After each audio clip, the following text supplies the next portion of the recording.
Aero-News Network's coverage of the 67th Annual AEA International Convention and Trade Show, live from Grapevine, Texas, is brought to you in part by the following sponsors.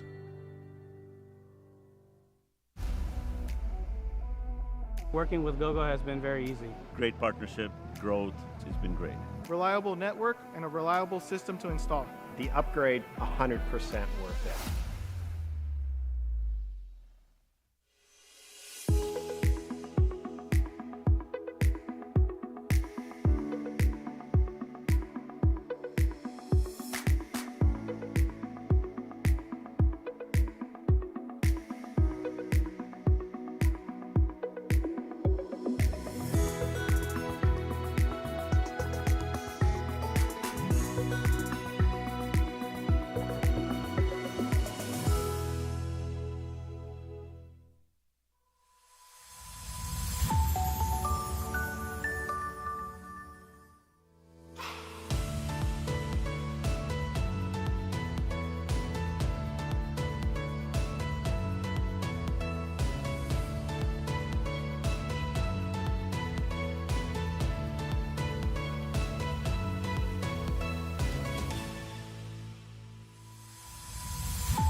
Send Solutions is proud to announce a software edition for the already certified AirText Plus that is set to revolutionize navigation security.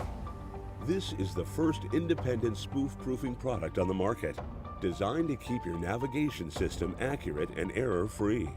Your exposure to spoofing is growing as the technology becomes more readily available. Find out how to protect your aircraft from spoofing at goairtext.com.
For over 30 years, the massive Sport Plane Resource Guide has provided expert, credible information, evaluations, and critical analysis of all that the sport aviation world has to offer. The all-new digital Sport Plane Resource Guide is coming with extensive multimedia features that are constantly updated, an even more comprehensive online guide to all things sport aviation. Available soon. www.sportplane.com.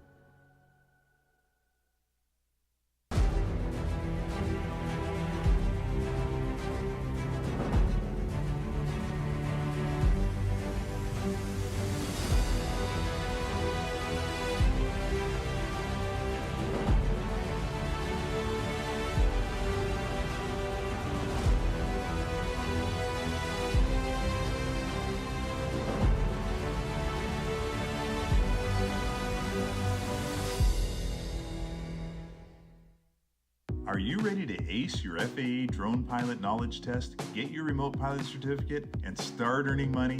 Well, flying a drone is a great tool that can open up new business opportunities for anyone. Realtor, insurance adjuster, videographer, or commercial weekend drone warrior, you need to fly legally. Whether you're pursuing your initial Part 107 remote pilot certificate or you need a renewal, King Schools has a course just for you. So start learning today at kingschools.com. I'm currently using the Hartsel Talon, by far the best aerobatic propeller ever come out. I use the Trailblazer. It adds performance to the Super Decathlon and dependability, and it's rugged. Hartsel's been an excellent partner for Whip Air, just in terms of your product support as well as keeping an eye on the market and developing new products that meet demand.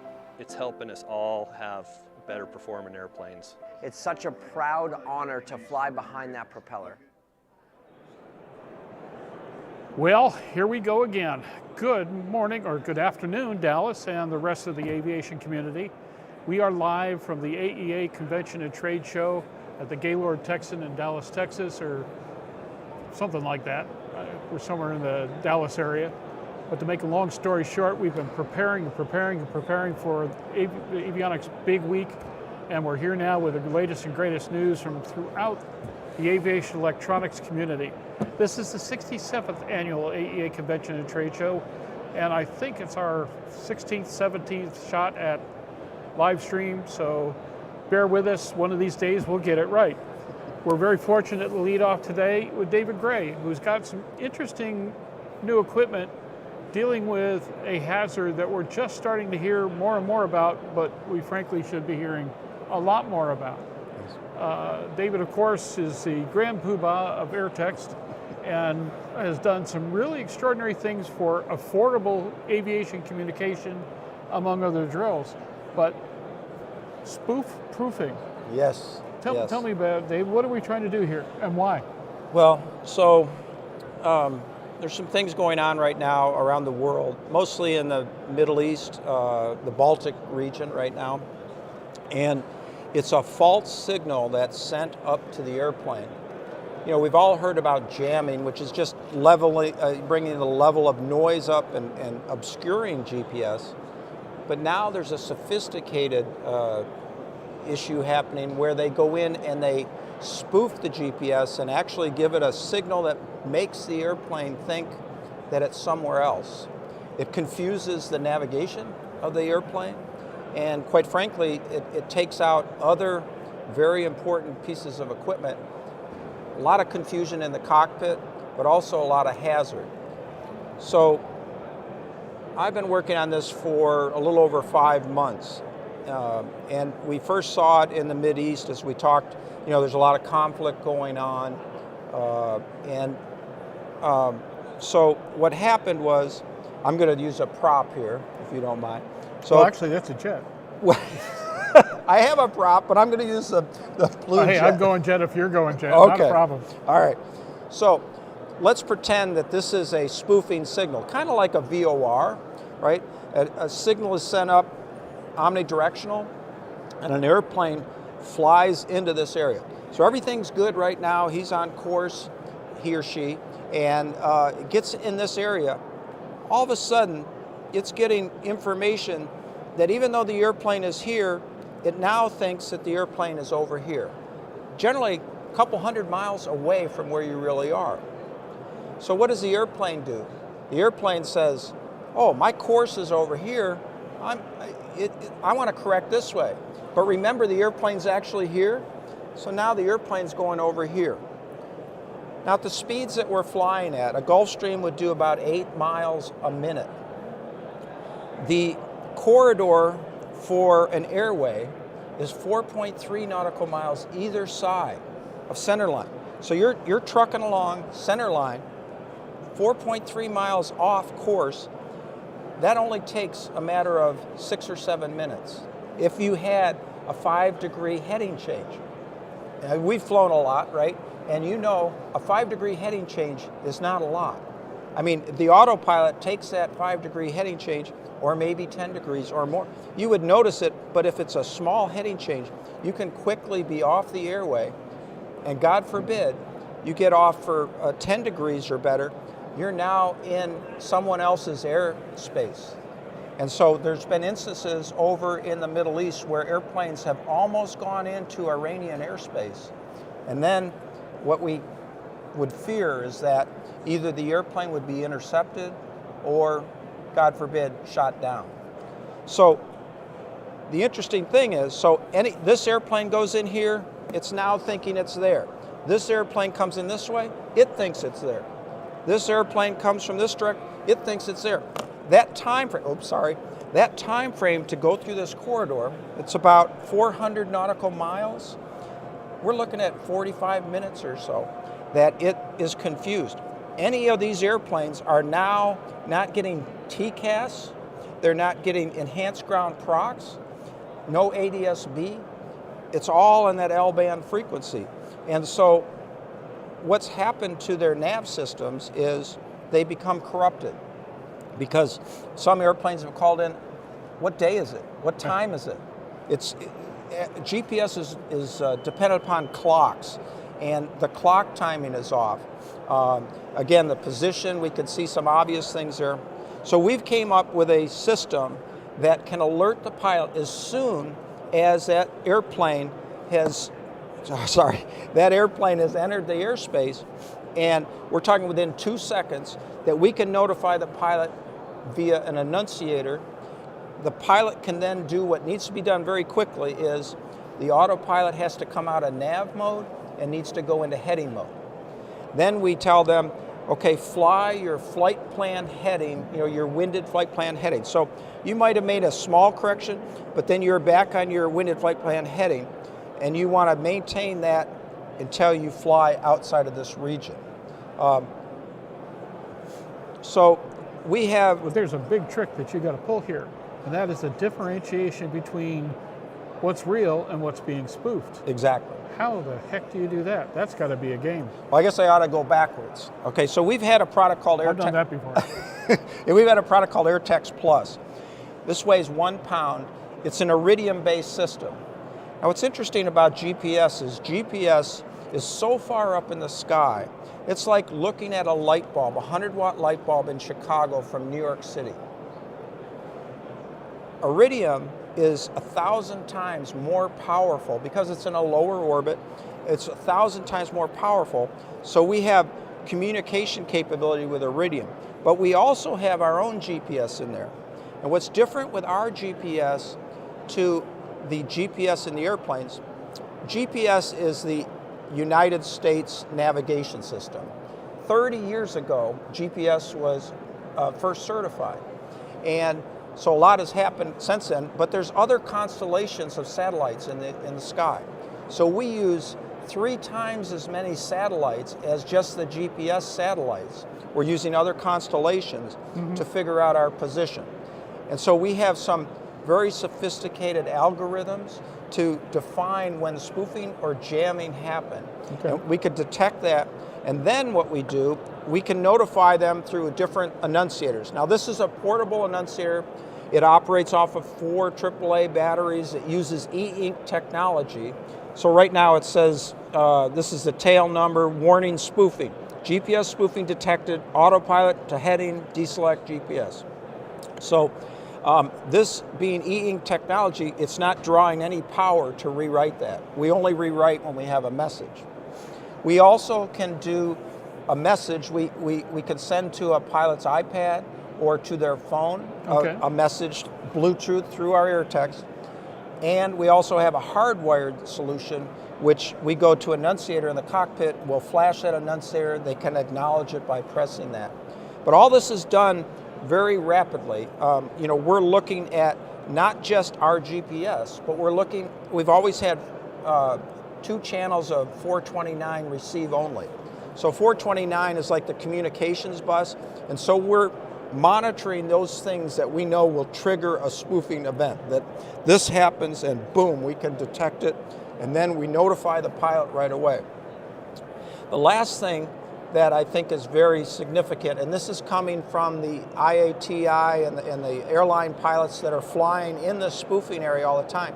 They say, we want to know, as soon as this happens, we would like that information to go to EASA, to go to IATI, go to your dispatch. So because this is a communication tool. Especially if you want to identify the culprits. Exactly. But we can communicate to other airplanes, hey, you're going to experience it. It's going to happen here, and we tell them when the event happens and when the event is over. Fascinating. Now, as I understand the technology, some of the spoofing applications aren't beyond the technical capability of most. If bad actors, best way to put it is simply that rather than the words I'd like to use. But the amount of danger that can be encountered in this is extraordinary. I'm just amazed to a certain extent that people aren't paying more attention to it now outside of you. A lot of people think it's over there. It's not my problem. It's over there. It's happening here. It's happening here. It has happened here. As I recall, there was one incident that ATC got involved and warned somebody from smacking the side of a hill. In Sun Valley, yep. Idaho. I think it's Idaho. And then there was, as recent as 18 months ago at DFW here, they had runway 35 right closed down because they couldn't use any signals. So it doesn't have to just be omnidirectional.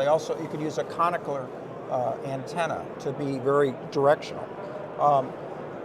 Denver was down 2 years ago for 30 hours. So Denver is the number 3 airport of volume. Dallas is the number 2 airport in the United States in volume. So that's pretty significant. Yeah. And it's kind of crickets that we don't hear the government talking about it. We don't hear major manufacturers talking about it.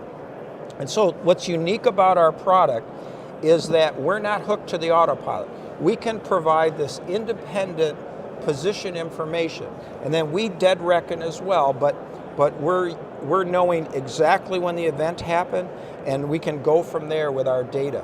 And we just have these hooks that were tied into the airplane just to listen so that we can't become corrupted like other systems in the airplane. Wow. You said you've been working on this for 5 months? Yes. What inspired the idea? Well, I'm an old guy, right? I was a navigator, instructor navigator in the Air Force. Okay. Thank you for your service. Thank you. But I understood the capability of our product. The fact that we already had a GPS, a multi-constellation GPS already in our box. I understood that we had the 429 listening capability, and I understood what we would have to do. I think experience is always the best teacher. There was a time I bought a RV-10 out in Carson City, Nevada, and I was taking it back to Atlanta. I just happened to go the southern route. So I come out of Phoenix and I'm going to El Paso. What's in between? White Sands. Well, White Sands is where they do all sorts of jamming and spoofing testing for the military, because they want our military to be able to operate in those conditions where you take the GPS away or confuse the GPS. So I was listening on the radios, like, oh, geez, my equipment said jamming. Airlines were calling in, corporates were calling in, and so I'm in a DR mode. Now, being new to this airplane and this equipment, I didn't know how to use my VORs. I'll admit, I've made probably every mistake there is, in my career of flying for 55 years. But so it got my attention, and eventually I got a steer from the controllers, and everything went fine after that. But it was a real learning experience. When you have that level of confusion, it's ugly. Think about a single pilot flying a jet, and we have a lot of those, or a crew that flies, from the U.S. and then encounters this. I had a conversation last night at they have a first nighters party here, right. So everybody gets together and talking. Fortune 50 company. They were going from the East Coast and they were going to Greece. They get into spoofing, and this is a Gulfstream 650. This is a recent airplane. These are recent avionics. So then he said, well, not only that, but guess what? If we want to go to Asia nowadays from the East Coast, you can't go over the poles because Mother Russia, right? Yep. So they have to go through this. So if you have spoofing going on from Denmark down into the Middle East, you have to go through, right now you have to go through that. So the industry needs a product that will give the pilots, hey, you're in a confusing area, we're telling you what's happening, we're going to notify the authorities, and we're going to guide you through that period until you get on the other side, and we're going to tell you when you have valid signals based upon all these criteria that we have. How does the FAA treat something like this? That's what's neat, is... wait, let's be very clear about this. Right. I said FAA, and you used the word neat. Well, with the FAA, you realize that's sacrilege, and out there are people falling over and just. No, we desperately need each other, because our product is independent, because our product is not hooked to the autopilot. We are an independent source of information. Back in the old days, when they would deliver an airplane from Europe, come back over to the States, we would fly with triple inertials. And the inertials were going this way, hither and yon. And they were allowed to be off for so many miles, so much more than today.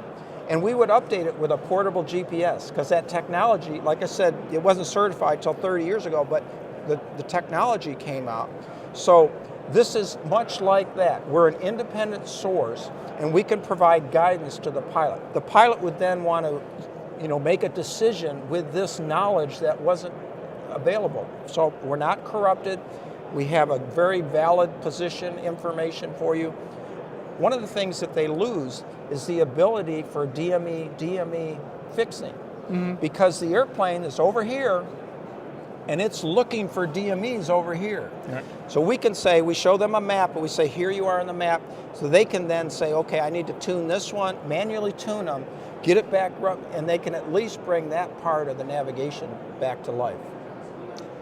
Okay, well, if all of a sudden I win the lottery tomorrow and buy my dream Gulfstream, what's it going to take to install? What's my downtime? What's my cost? What's required to be properly equipped against spoofing and some really nasty people who would do something like that? Yes. Okay, so you need a iridium antenna. That's the size of an iridium. It's obviously not the real one, but this is the size. It's teeny tiny. This allows us to send and receive messages anywhere in the world in 10 seconds. It's amazing. I have over 2,000 products now out there. I have 0 in for returns for repairs, and that's outstanding. So you need the antenna, you need the box. This box weighs 1 pound. The box is normally located, in an avionics bay or somewhere in the cabin or the cockpit. So that installation with antenna, you hook it up to power, two lines of 429. And if you generate a message to the annunciator, then you would send wires to the annunciator. All that being said, installed probably in the neighborhood, because it depends on the airplane and what the interior's like, you're maybe $45,000. Okay. Which in Gulfstream money is nothing. Nothing. Well, it's something, and I always try to keep the cost as a consideration. And again, it's 5 cents a text, so it's really a good product. Well, it's an exciting idea. The big question is whether or not the industry is going to pay attention, or what it's going to take for it to pay attention. I shouldn't say if, it's a matter of when. To my knowledge, we haven't had a major incident that resulted in a catastrophe per se that we know of. Right. But with the kind of bad actors that are out there right now, and especially in certain parts of the world where they're just going to hate everybody and try to mess up something, and if it happens to take out Grandma's airliner or Grandma's Gulfstream, no big deal. We've got to do something about it, but it's just amazing that we have to do things like that in this day and age. It is, but we need to, technology evolves very quickly, and these software-defined radios are available all around, and we just want to be ahead of it. We want to have the crew be informed. We want the agencies to be informed, and we want to guide them through this process with some assurity that they're not just making it up and they're going to drift off into sovereign airspace, because we know that Russia shot down, I guess we know. They shot down an airliner. I don't know, and no, nothing's ever resolved from that. But no. I don't want anybody to be hurt or harmed, and also I don't want them to be confused. Because when I was in the service, I flew KC-135s, and I could tell you, when you fly all night long, your circadian rhythm's messed up, you're tired, you're not on the top of your game. And can imagine flying out of the U.S. and going through this gauntlet on your way to Japan or someplace. You know, I mean, it's not fun. No, not at all. Tell me a little bit about the rest of your product line. What's happening with it these days? Any developments or any particular superstars coming out of the mix? Well, we think they're all superstars, but we try to fill a niche for the retrofit market. Even though we're doing OEM products now, we try to keep the technology vibrant and exciting. We did introduce something that's kind of a look back. Back in the days, the older airplanes had avionics, and the monitors at that time was just composite video, VHS tapes, if you want to think of that.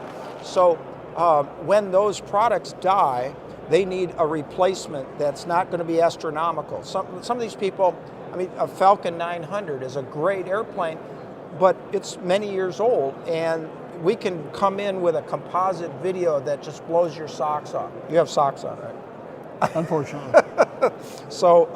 So we have that, plus we have some solutions where we actually use tablets in order to display the map on airplanes.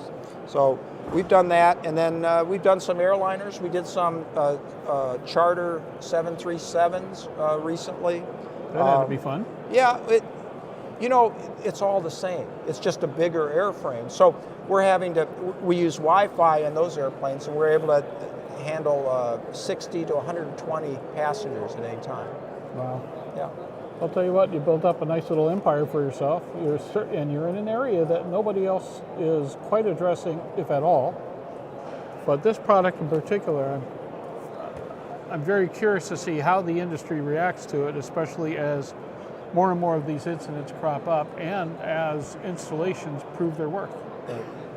That should be exciting in some ways, but at the same time, the industry is going to have to pay attention that there's just more ways out there for bad actors to mess with us, and it's just not fun at all.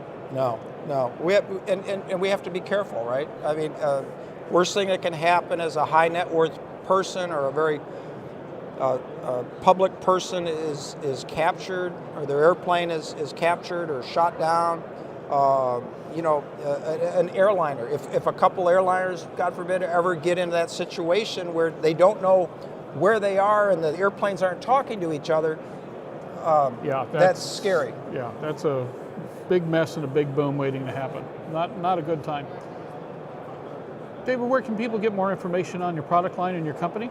Of course, on the web, go airtext, AIRTEXT.com. And then that's the best way to communicate nowadays, I think, just to track us down, because we're all going different directions, but we're pretty good about staying on top of projects. There you go. Well, I hope you'll keep us up to date with what's new and interesting, because I would imagine you've got ideas for successor technologies and products to piggyback on this, and just as important, other ideas in other areas. Well, that's, you're only seeing what's been worked on. The ideas are there, and that's what I have to do. I have to keep on supplying the ideas, I've never come to a show without one or two products to show. Yeah, it's always something new. You want news? Go see David. There you go. Thank you. We can't thank you enough for your time. We look forward to catching up down the line, and more important, watching the progress of this product line as well as some of your others, and please keep us up to date. Will. Thank you for what you do for the industry. Oh, we're having fun. It was either this or get a real job, and God knows that wasn't going to happen. Once again, David Gray of AirText, and we will be back in a moment. On deck, as I understand it, is Ryan Braun from UAvionics, one of the managing directors. Also on the list today, we've got the Mid-Continent folks, both Todd and Van Winter. Mike Adamson, the president of AEA, is on deck for a little bit later, along with Jamie Luster of Genesis, Mark Sander from GoGo, Tom Harper from Avidyne, which is always fun because we like making fun of Tom, And then with Shaden, Mike Ingram, who at one time was way back with Avidyne, and it's a very inbred industry. You have to check with who is with what company now, because it seems like there's a lot of migration in between. So you see somebody, hey, how you doing? Oh, what company are you with now? At any rate, we'll be right back in just a few moments with more of the 67th Annual AEA Convention and Trade Show live from the Gaylord Texan in Dallas, Texas, and we'll be right back.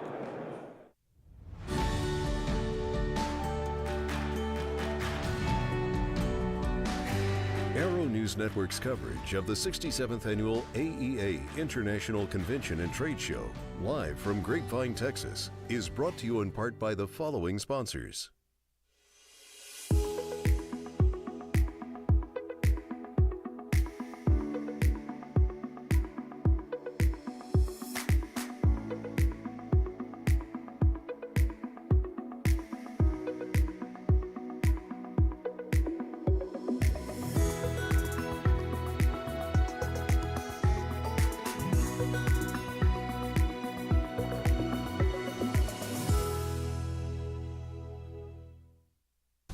The future of USB charging power has arrived.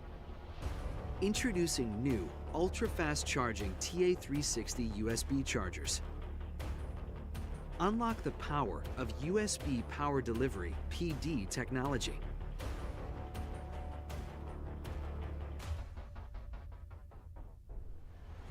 Max power.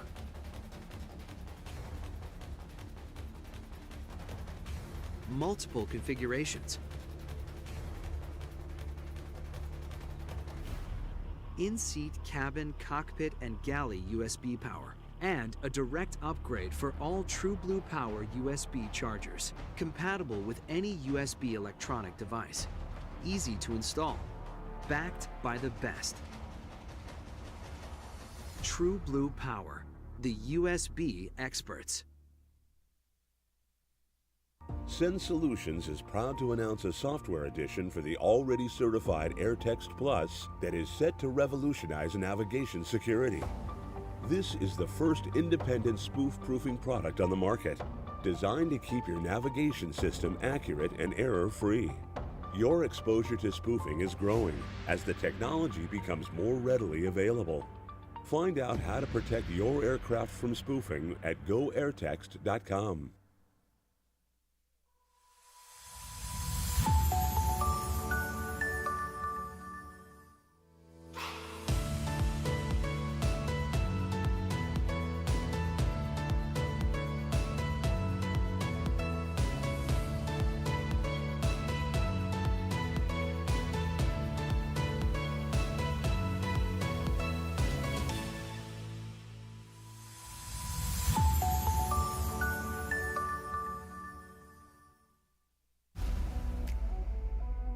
Working with GoGo has been very easy. Great partnership, growth, it's been great. Reliable network and a reliable system to install. The upgrade, 100% worth it.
Flying is my entire life. It's all that I've ever known.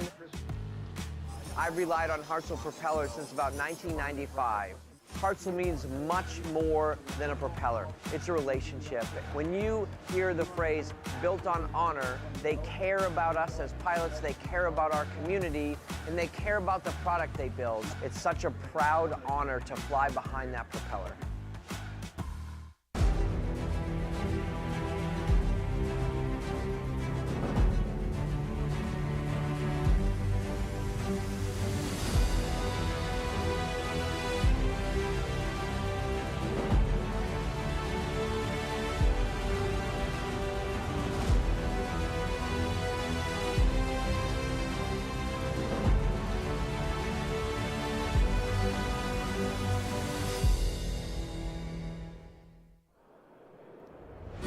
Welcome back to the 67th Annual AEA Convention and Trade Show at the Gaylord Texan near Dallas, Texas.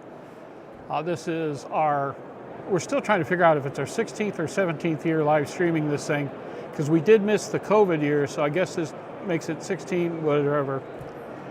In other words, we've been doing this for a long time, and by now we think we should be good at it. We'll see.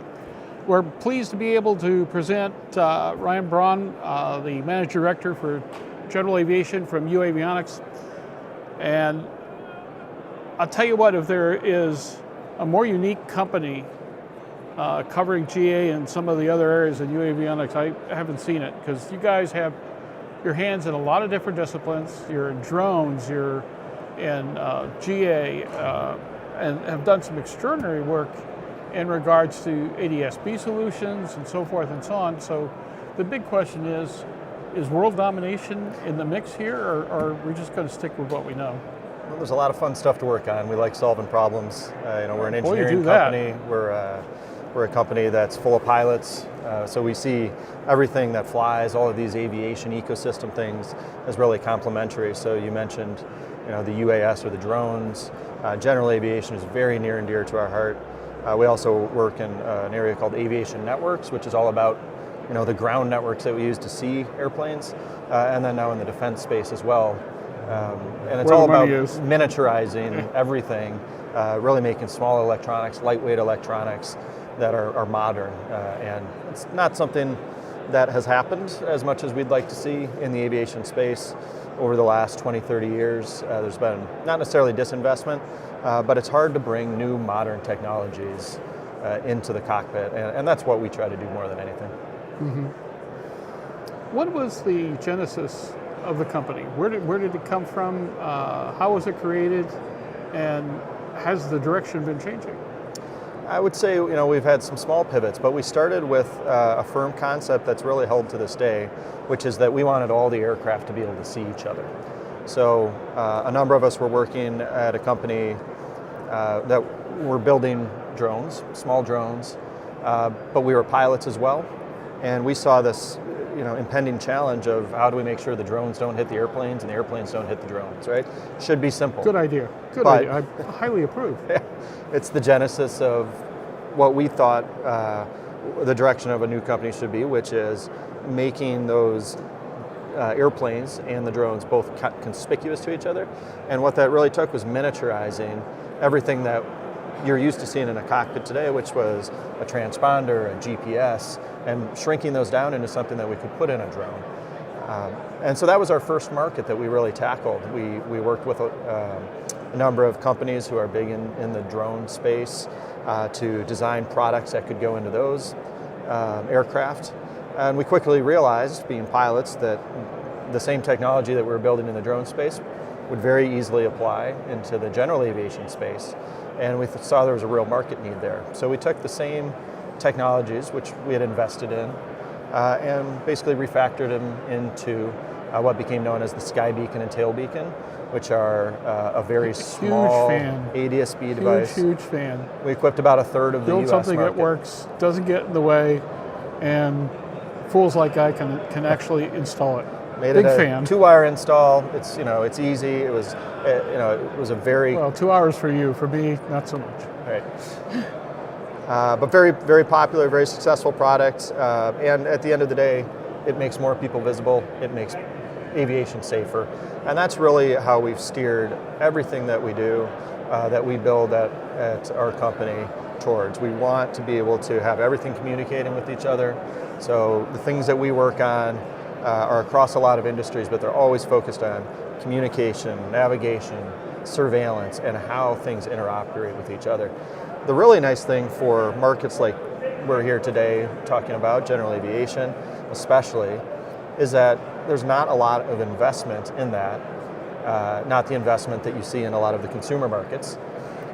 Turns out people were willing to invest in a company who's making things for drones because there's a big market coming for that. So it's a bit of a trickle-down effect that we have. We've been able to have the technology that we were able to develop with investment from venture capitalists, make it into general aviation space, and not essentially have to have the pilots pay for that, right? They didn't have to find a way to start a new company that was focused just on this. So there's a lot of knock-on effect from having drones in the airspace. A lot of pilots say, I don't want those drones anywhere near us, but we're trying to make everybody work together, and we're actually leveraging that investment to benefit the community. The blowback on some of these technologies, it's interesting if you look at what happened with the model industry, going to the drone industry, going to GA, we benefited, and it hasn't stopped, and it's not going to stop anytime soon. Even the products, some of the later products that we've introduced, one of our most popular is called the AV30. It's a primary flight instrument, attitude indicator, directional gyro. If you look at the technology that's in a product like that, it's MEMS, sensors, gyros, accelerometers. It's been made possible by the cell phone industry. It's been made possible by the drone industry. Taking things that used to cost thousands of dollars and turning them into chips that you can buy for a few dollars. And then there's a lot to build around that, of course, to make aviation products. But the modern technology. It looks totally bitching in the panel. Thank you. Yeah. Yeah, we really tried to make a product there that blended into your existing panel. Had that look and feel that you can't even tell it's an electronic device unless you want to know that it is, unless you want to access that functionality. So that's been a real centerpiece of our general aviation strategy and a lot of the things that we're talking about here, is moving not just to the systems that you mount on the wingtip or on the tail, but actually having something front and center in the panel. Now there was a big software update for the AV30, wasn't there? Yeah, we've had a couple. We just released a new one in the last month or so, which is bringing a lot of new features. So typically these software updates are things that we'll offer for free, and they enable a lot of new features, new compatibility with other systems, new capabilities when you interface with the GPS, for example, and then also performance improvements, usability improvements. So we've been spending a lot of time and energy really refining that, making it the best-in-class product. And what we're introducing this spring, and as we do the show circuit, is really about expanding that ecosystem. When we entered the market with the AV30, I guess it's been about 3.5 years ago now, it was a good standalone device, right? If you wanted to remove your attitude indicator and your directional gyro, you can put in these two devices, and you can pull your vacuum system. When you pull your vacuum system, you get a lot of useful load back, right? You get 30 pounds of useful load back, obviously important in Lake GA. And a whole lot of stuff that you know was going to break sooner or later isn't there to break. Right, and they're an inch thick instead of 18 inches deep. So a really good value proposition there, but what we found is people have a lot of legacy avionics in their aircraft that of course they still want to interoperate with. So you may have IFR navigators, navcoms, you may have analog autopilots, you may have digital autopilots. Talking to all that is a whole different ballgame. That's a whole other ballgame, and that's what we've been very focused on, and so it's expanding that compatibility. And we talk about something called the open connected cockpit. Now, the words connected cockpit have been used a lot. What we're really trying to do is enable an ecosystem that is truly open, that we are doing our best to be compatible with legacy avionics, with new avionics, with anybody out there publishing open APIs for programming interfaces for these things. Are you getting any resistance to that? No, I think we're getting a lot of excitement, a lot of uptake. At the end of the day, we see devices like the AV30 being the real centerpiece of what I would call the primary flight instruments, but they should communicate with everything in the cockpit. We manufacture the Sentry ADS-B devices, which are the most popular ADS-B receivers out there. So we need to be able to get the information from those into the panel, into the AV30. We're launching new devices just in the next month here, which allow us to speak to your, we'll see your you 430 at the innovation preview in Sun and Fun. At Sun and Fun, yeah. So But we'll be doing some intros there. Good stuff. I'm Good. ready. We'll bring a demo to that. But we'll be able to talk to your 430W, 530W, IFD navigators, and display instrument guidance. When we launched, we could only display visual guidance, which obviously is a major block for anyone who's flying IFR, having to maintain an older instrument. So we have this device here. It's this one. Just a very small little dongle type device. Again, everything we make is really small. And this translates essentially from those AirInc style navigators and allow us to do full CDI, horizontal and vertical guidance in instrument flight conditions. We're also introducing this, what we call AV-APA.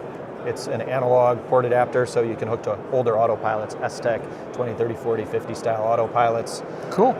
And so with these, now we're really fulfilling that promise of anchoring the center of your panel, talking to your legacy avionics, including your navigators, your IFR GPS, as well as navcoms, talking to your autopilots, talking to your modern ADS-B receivers. And what we really see this coming to is integrating your iPad. And we work very closely with ForeFlight, which is who we market and sell the Sentry products with. Obviously, a lot of people let's face it, ForeFlight owns the world. It's a great product. You know, at the end of the day, there's a lot of EFBs out there that are very capable, but ForeFlight does a beautiful job with the presentation and consistency. And so we're very happy to partner with them on our products. And what you'll see, and what we'll be showing at Sun and Fun, is really that end state integration, because we believe that nobody's going to make a better MFD than an iPad. Right? The technology can't keep up. What you have on an MFD and a G1000 or a typical system is always going to be outdated. Old screen technologies, old resolutions, database updates. And so we're really working towards a future that gives us that multifunction device being the iPad, but all of the certified functions being on your primary displays that we certify and put in the cockpit. So there's a lot of information interchange there, a lot of things we can do. Everything from controlling transponders, squawk codes, to setting barometric pressures, to, of course, sharing traffic data back and forth. So I was right, world domination. World domination, that's what we're going for. It's been an amazing company to watch. I mean, I've talked to a number of your people throughout the years, as started with this and went with that. We were so heavily involved, and are still heavily involved in the drone community, especially since we're a media partner for UVSI. But watching what was happening there, then watching the developments into GA, especially in ways that just made perfect sense for those of us who just really weren't quite sure how we were going to meet this standard and that reg and so forth and so on. And boop, you pop up with a solution, and darn it, it didn't cost $1 billion like Olathe does. So, hooray. Well, we have fun doing it, and if we can drive more value, and we're not always looking to be the cheapest solution out there, but we really do bring the value. And Skybeacon and Tailbeacon were a good example of that. It wasn't that we severely underpriced it to the competition, but it was so much less expensive to install because we were able to innovate. And that's what we want to do for people. We want to be able to bring solutions that are cost effective, but really bring the value, and hopefully present the flying experience in a way that they haven't quite been able to experience yet. I really think that we're getting there with these connections now and this interconnectivity, because at the end of the day, the way people go fly right now, they take their ADS-B device, they take their iPad, and they have some varied panel. The more we can integrate those together, the more we can acknowledge the dependence on maps and charts being on an iPad, and flying the aircraft with modern equipment that can interact with those things. I think the better off we're all going to be as pilots. Well, I'll tell you what, it's been fun to watch. I'm particularly enthused about what the future may bring from talking to you folks here and there. Oh, we're working on this, oh, we're working on that, and shut up and don't say anything, but cool. What can you tell people about directions for the future? Well, there's no shortage of ideas. You know, we're again a very engineering-driven company. A lot of the things that we're doing in the drone space are really cutting edge and are driving towards a future that is going to see hopefully more autonomy in aviation. We see everything that flies eventually converging into called shared platforms, right? It has to scale. If you have a 1 pound drone versus a 2,000 pound manned aircraft. It's either that or chaos. Yeah, we need everything to communicate. We need systems that are shared, and that's the underpinnings of what we're building: certifiable systems, certified systems across all these classes. So we're working very heavily on communications technologies to drones, radios for command and control, autonomy. A lot of what we're doing right now with our primary flight instruments are really taking us towards autonomy, right? I mean, you see that in the industry, it's a big buzzword, but how do we develop systems like auto land systems? Well, you have to have flight controls and you have to have good stable inertial systems, good air data systems, are all the technologies that we're really working to assemble in our portfolio. Operative word being good. Good, yeah. Which is a challenge, right? Yeah. And good, doing them at a low cost, right? At something that's price effective for the markets that we're in is the challenge. And those are the challenges we love. Ryan, I can't thank you enough for spending some time with us here at the 67th Annual AEA Convention and Trade Show. But most important, how can people get more information on your product lines? Well, we'd love it if you could visit uavionics.com. It's www.uavionics.com, and all the information should be there. Well, folks, if you got a little bit of time to spend, it's well worth looking to see what they're up to lately. I'm particularly enthused with the direction of the AV30. I remember way back when, during the initial demonstrations at Oshkosh with the original developers, where it was going to go. And at that time it was, cool idea, but you're going to need a lot of horsepower to bring this to market. And then all of a sudden, boom, there you are. And I'm going, this thing's going to take off, literally. Yeah. So, thanks so much for your time. Thank you, We Kevin. are going to take a short break. And we've got the winter twins, well, not winter twins, but you get the general idea, coming from the Mid-Continent Instrument, Avionics, and True Blue Power segments. And I think they're dragging a big monster battery with them, probably the latest TB50, which was introduced yesterday at the new product introduction sessions. And God only knows what we're going to try to charge up with that. Holland, I'd be very worried if I were you. That's a lot of power. Alrighty, folks, we will be back in just a few minutes. Nathan, take it away to break.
And we're back. 67th Annual AEA Convention and Trade Show, live from the Gaylord Texan near Dallas, Texas.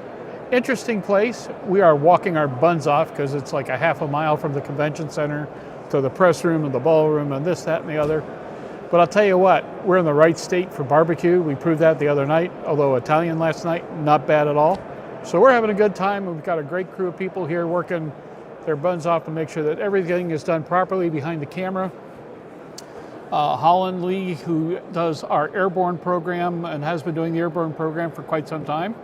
Yay. And Nathan Cremasino behind the curtain, where we try to keep him, who's producing the entire ball of wax here. And then, of course, my wife, Masako, who, number one, puts up with me.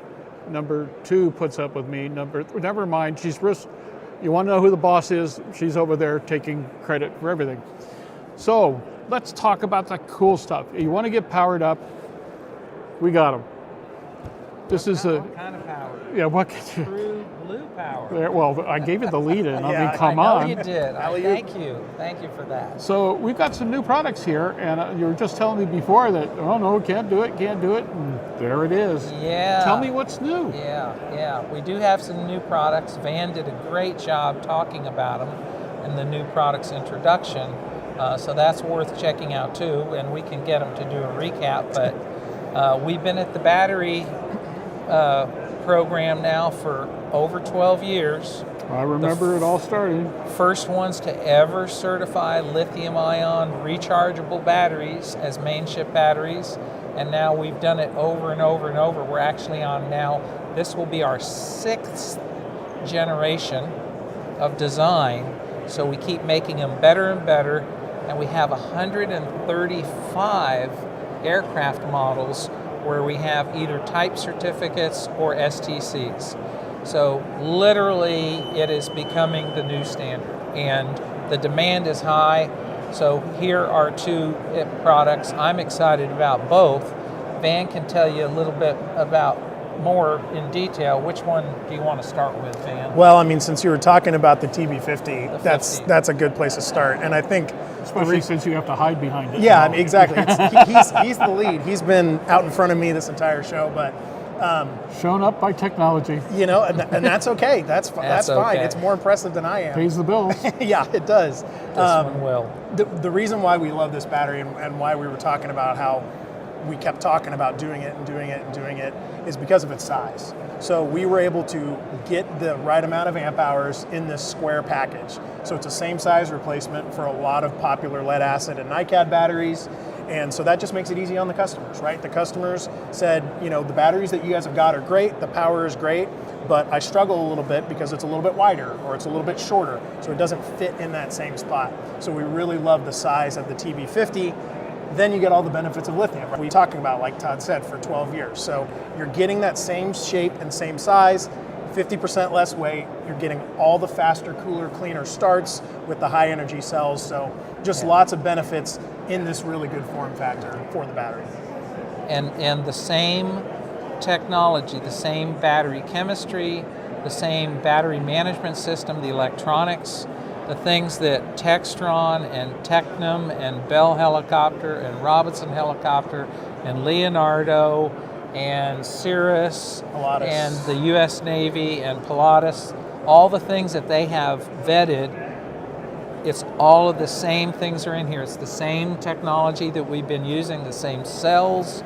It's very, very safe. It's super reliable, and it's in a 50 amp hour package. And oh yes, it's 50% less weight. So it's literally, you are literally taking incredibly heavy blocks of lead off your aircraft, right? How great is that? Literally getting the lead out. Literally, yes. So very exciting, like Van said. Great for new aircraft and new aircraft designs. So you'll see it on new platforms, helicopters and fixed wing, and maybe even others. And it also, because of the form factor, as Van said, it's great for an STC because it fits where an older lead acid or an older NiCad would have been previously. It's a great way to do an upgrade with a battery that will be rated to last you 8 years, too. What kind of airframes are we likely to see this on? one of the popular ones from the aftermarket side, STCs like Todd was talking about, is this is a battery that's really suited well for King Airs. Okay. And so we're going to be partnering with Blackhawk Aerospace, looking into some of the STC routes on different King Air models. Like them. This is the current battery that it's the same size that's found in the Longitude. So we've got our TB44 in the Longitude right now, but obviously Textron likes the battery and is familiar with the form factor, so hopefully be able to work some things in other Textron aircraft platforms moving forward in the aftermarket via STC. We have some helicopter partners that there are big helicopters that need big batteries, and they think this could be a good STC for some of those, some of the larger Airbus helicopters, so there's some really good potential in the market. Excellent. Very cool. A long list. And growing by the day, right? I mean, it's a very long list because of that form factor. So it will allow a lot of people to go ahead and do an upgrade. And it's interesting too, because as we have been having these discussions, you know, over the years, people come to us and we talk to people, we say, well, have you heard about this? Have you seen this? Lots of interest. Now, when we're at the helicopter show, for instance, or at this show, we have people coming to us, they say, I know all about it. I want it for my aircraft. I want it for my fleet of caravans. I want it for my helicopter. Tell me a little bit more. Yes, I'm all in. And literally, the product is flying off the shelf, and we're ramping up production even more. And so that's what we've been working for all along, right? To make aviation better. There you go. Well, what else do you have to show us here? So this one is a very specific battery replacement. So when we think of our batteries, our lithium batteries and our nickel metal hydride batteries, we kind of have two different categories. This big guy being the engine start variety, and then batteries like that are our emergency battery power supplies. So that one is designed specifically to power emergency lighting systems in almost any Citation model that you can think of, all the way from CJ2s all the way up to the Longitude, like I mentioned. So it's a drop-in, pin-for-pin replacement. It's not lithium, so there's no extra certification required to get it installed as a replacement. It's a nickel metal hydride chemistry, so I know we're always preaching about different lithium chemistries and different battery chemistries, and so this is one that we didn't need to go lithium because it's already in a small pack, so it's going to be lightweight by nature, but we're really proud of the reliability and the longevity of that pack. So using that nickel metal hydride chemistry, we've had people that tell us that they're replacing these batteries in Citations every 6 to 12 months. We're hoping to get 4 to 6 years out of our battery pack life. That'll be an improvement. Yeah, big time. Big improvement. And the thing that I love that we designed into this pack is that you can replace the packs in the field. So you don't have to send that back to us to have us put in a new battery pack. All you have to do is have spares on the shelves ready to go. You undo a few screws, you put your new pack in, and you're ready to fly again almost immediately. Well, that's not fair. It makes aviation too easy. It's got to be difficult. Well, we don't feel like we need to charge people to ship them back to us and charge them for us to put a battery pack in when they can do it themselves. We want to make it easy. It's a customer-first design. It was a highly requested customer product, and so we just went for hopefully an improvement. Well, there you go. Outstanding. So what else is happening in the mid-continent True Blue power space? Anything interesting coming up? Well, we will certainly have some more batteries, some more converters, inverters. That continues to grow, that business too.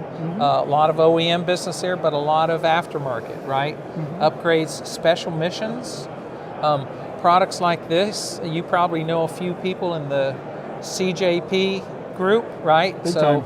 So CJP, more things that will make them happy and help them fly their aircraft more efficiently. Yeah, attention Cheryl at CJP. Look. Yep, CJP right there.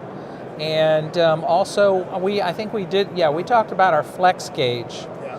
So that is really gaining popularity now that people really understand the potential. We've had OEM customers and individual customers who are like, you know, we don't want to be paying $5,000 every time we need to replace this one gauge if we can even find it. And they realize the flex can replace it with a solid state alternative. So those programs are gaining popularity as well. So we continue to travel the world, helping people learn about this. The USB chargers, we continue to improve and advance our power delivery technology. What did the world do before USB? What did they do? Well, there were always, you know, AA, AAA alkalines. Or you had, remember the bag phones, the big now giant. It's starting to sound like a nightmare yeah, again. Yeah, Gee, thanks. yeah. Well, we've come a long way, and everybody needs power, and everybody is dealing with lots of batteries in their life, and we want the best, right? So there's going to be much more of that in the future, the way things are going. You're right. Battery, more electric, electronic, increased safety, reduced weight. We are all in. Do you have any applications right now where you're serving a hybrid function?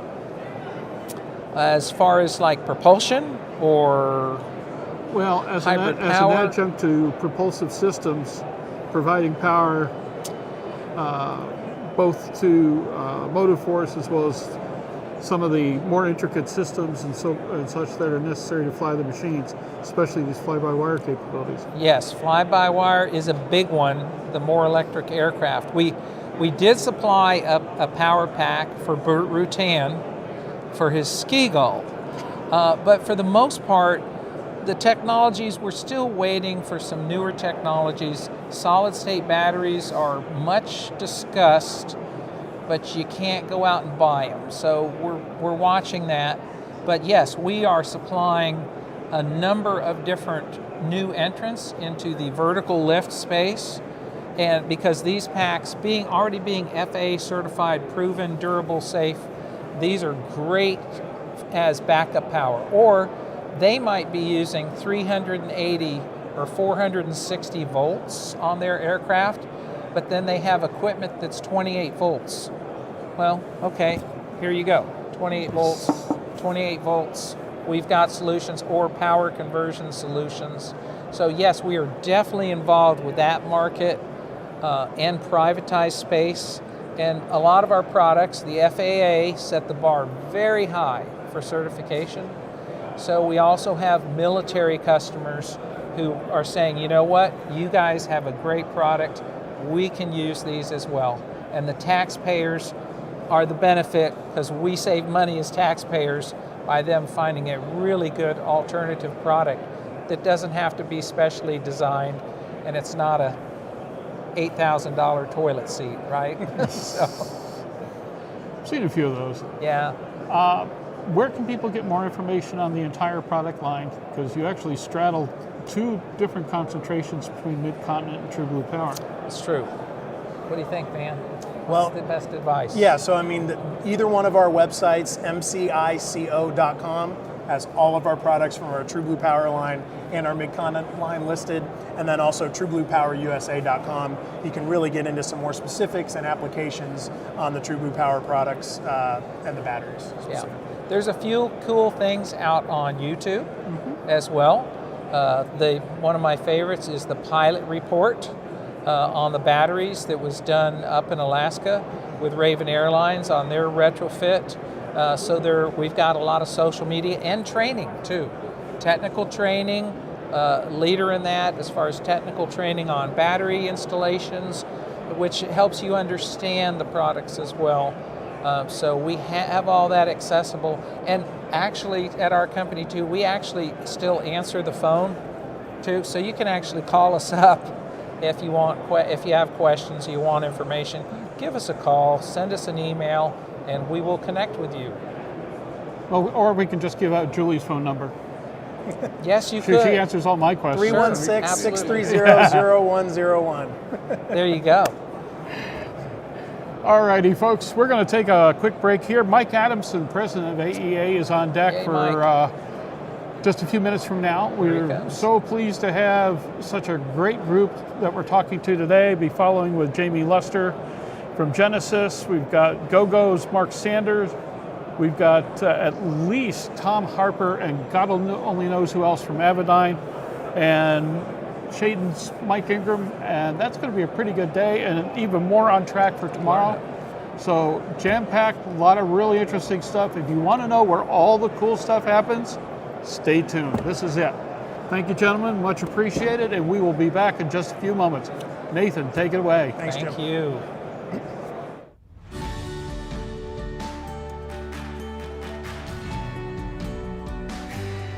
Aero-News Network's coverage of the 67th Annual AEA International Convention and Trade Show, live from Grapevine, Texas, is brought to you in part by the following sponsors.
Working with GoGo has been very easy. Great partnership, growth, it's been great. Reliable network and a reliable system to install. The upgrade, 100% worth it. The future of USB charging power has arrived. Introducing new ultra-fast charging TA360 USB chargers. Unlock the power of USB Power Delivery PD technology.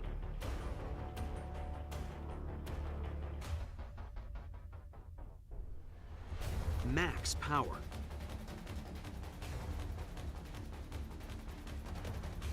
Multiple configurations. In-seat, cabin, cockpit, and galley USB power. And a direct upgrade for all True Blue Power USB chargers. Compatible with any USB electronic device. Easy to install.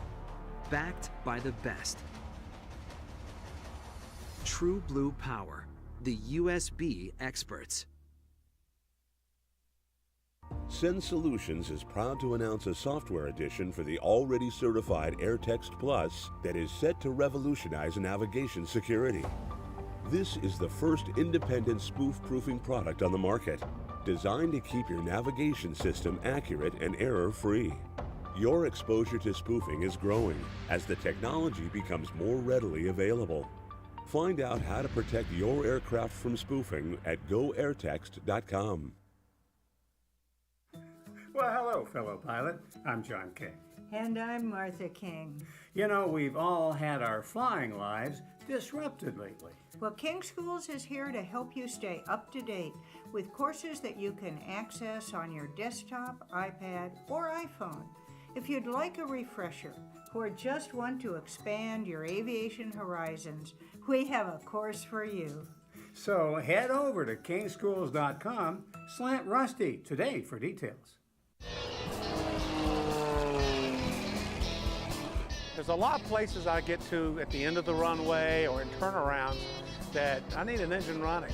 So for me, it's very important to have a product that I'm absolutely confident with.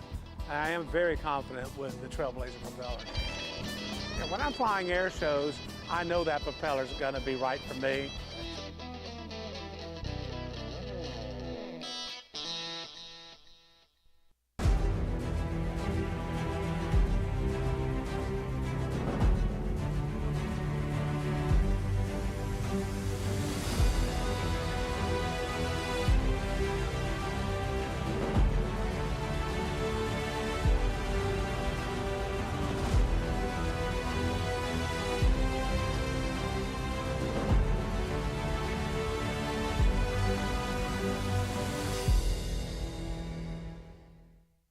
A special night is coming to Sun & Fun's 50th fly-in celebration. Multi-platinum singer Dylan Scott. Out here living my best life. Yeah. Dylan Scott with special guest Sarah Evans.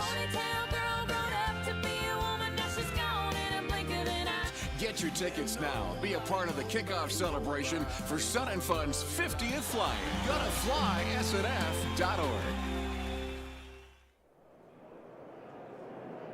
Alrighty, we are back. 67th Annual AEA Convention and Trade Show live from the Gaylord Texan, just outside Dallas, Texas.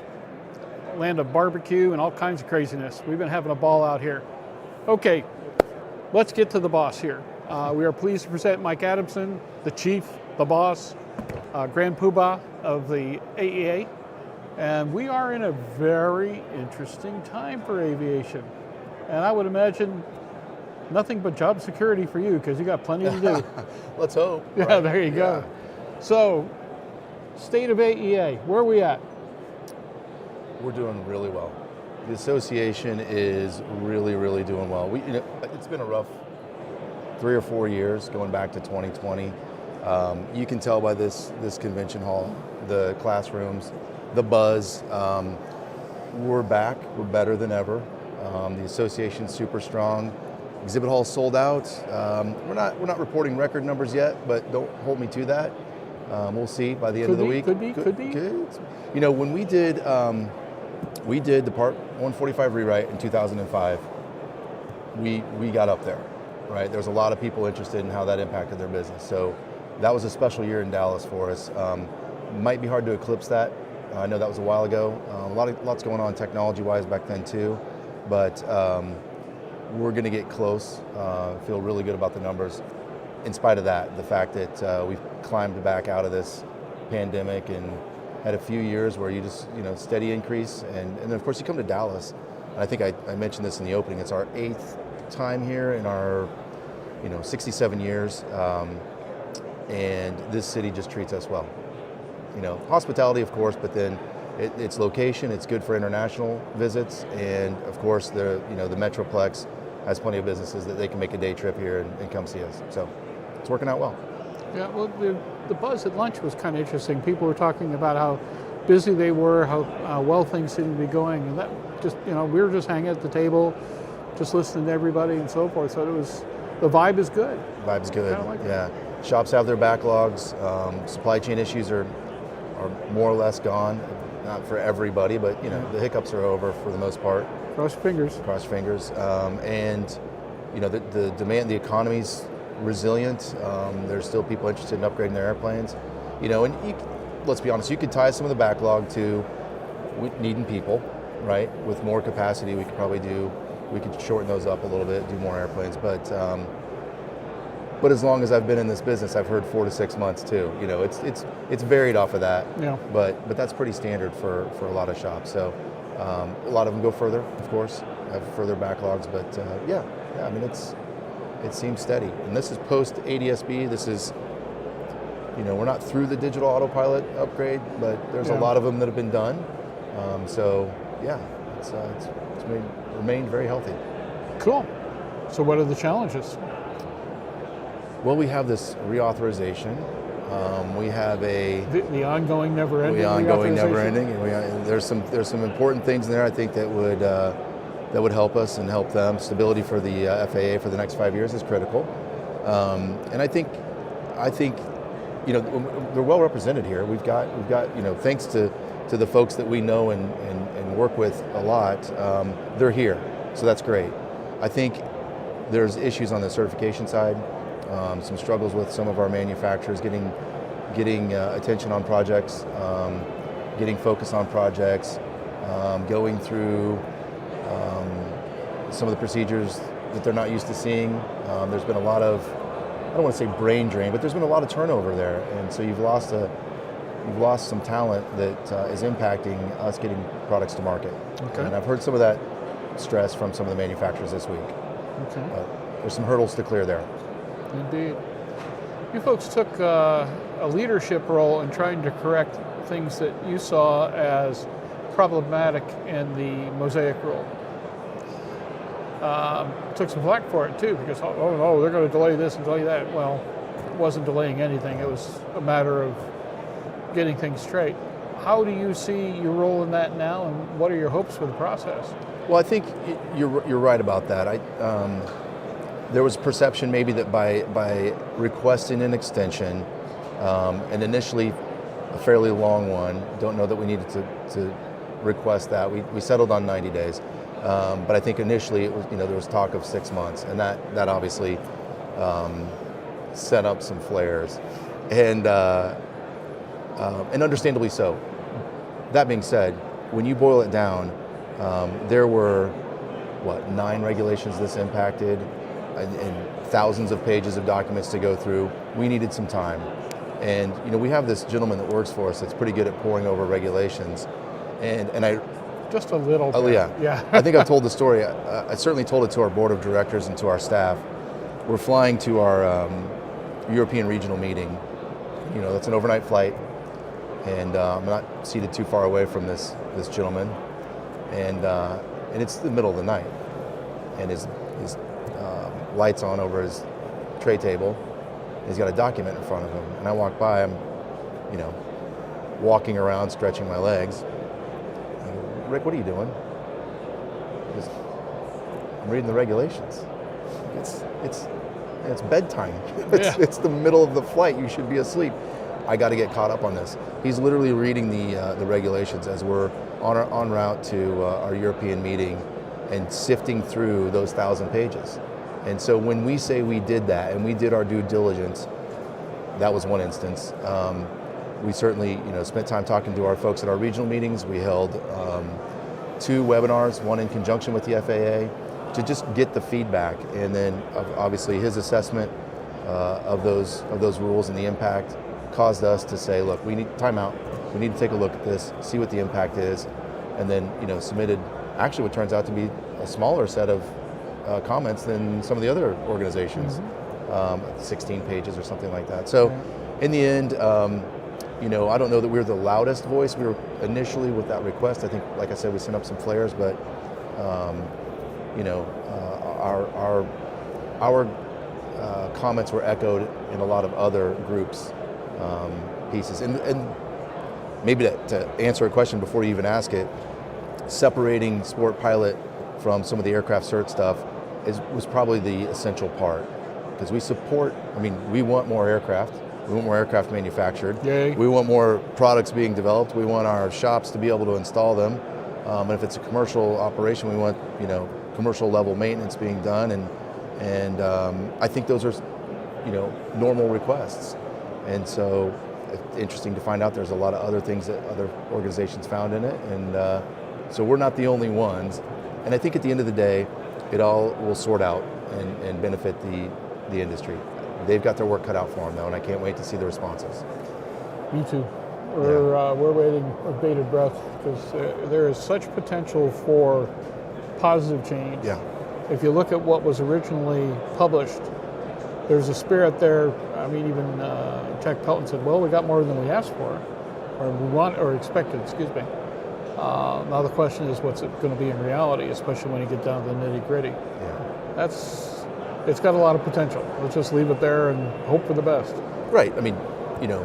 I think it's got tremendous possibilities for the next generation, attracting more people into the industry, which is, we could spend the next several hours talking about that. Yeah. But I think that's key. And even more if you bring Rick into it. Right. Yeah. What are you doing tomorrow? So I agree, and I think that's the thing. I didn't want to get lost in that perception just because we're asking for a longer comment period. Is obviously we support, all of the above. The more aircraft, more opportunities, more options for these products, and more business for our shops. And so we just have to navigate our way through these waters, and I think we've at least stated our case. Excellent. One of the things that keeps coming up year after year. Little variation on the theme, but it always comes down to training. Yeah. The availability of good employees, good technicians, how to find those with basic skills and train them up to standard and so forth. You folks have done some phenomenal work, especially with scholarships and the like, and providing guidance and training even on site at your headquarters. What's the state of all that right now? How's that looking to you? We're busy. We're busy. No. I'm telling you, reported to the board earlier in the week. We've done half the number of classes in the first quarter that we did last year at our headquarters. So we are, I'm not saying we're doubling down, but it could be quadrupling down, really. It just depends on the schedule, how that works out. But we're very busy. Our classes are full. There's interest in new classes. There's an, you know, sort of this insatiable desire for training. And from the fundamental standpoint, that's what we focus on. These manufacturers do a tremendous job with their product, you know, technical sessions, and we rely on that when we get to the show, you know, to have those delivered. But the fundamental pieces, the regulatory pieces, the how to run your business, how to market and sell, that's, you know, that's our focus. And you know, over the years, we've really done a great job of that. The training classes here are packed, overflowing. You know, and the great thing for those who are watching this and, you know, concerned about, you know, aircraft maintenance and upgrades to their aircraft, if you're coming to an AEA member shop that talks about attending AEA training or AEA conventions, you can rest assured they're training on the latest thing. They're staying up to date on it, and they're fully committed to it.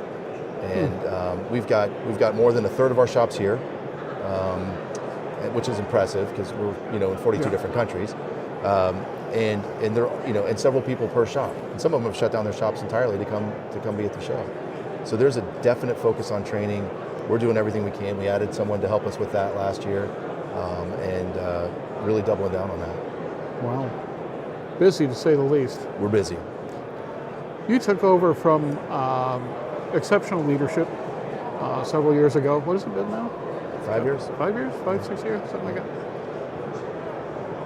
I mean, you had such experience with the organization previous, so there shouldn't have been any surprises. But over the last 5 years, have there been surprises? Absolutely. Ooh, tell me. Yeah.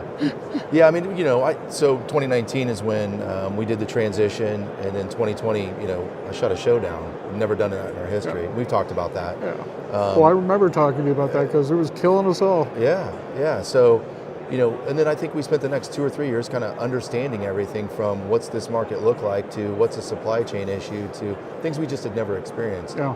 All the while benefiting from a really good mandate for equipment. You know, the heydays of the last decade ended, you know, right as we shut this whole thing down. So my tenure with the organization has seen everything.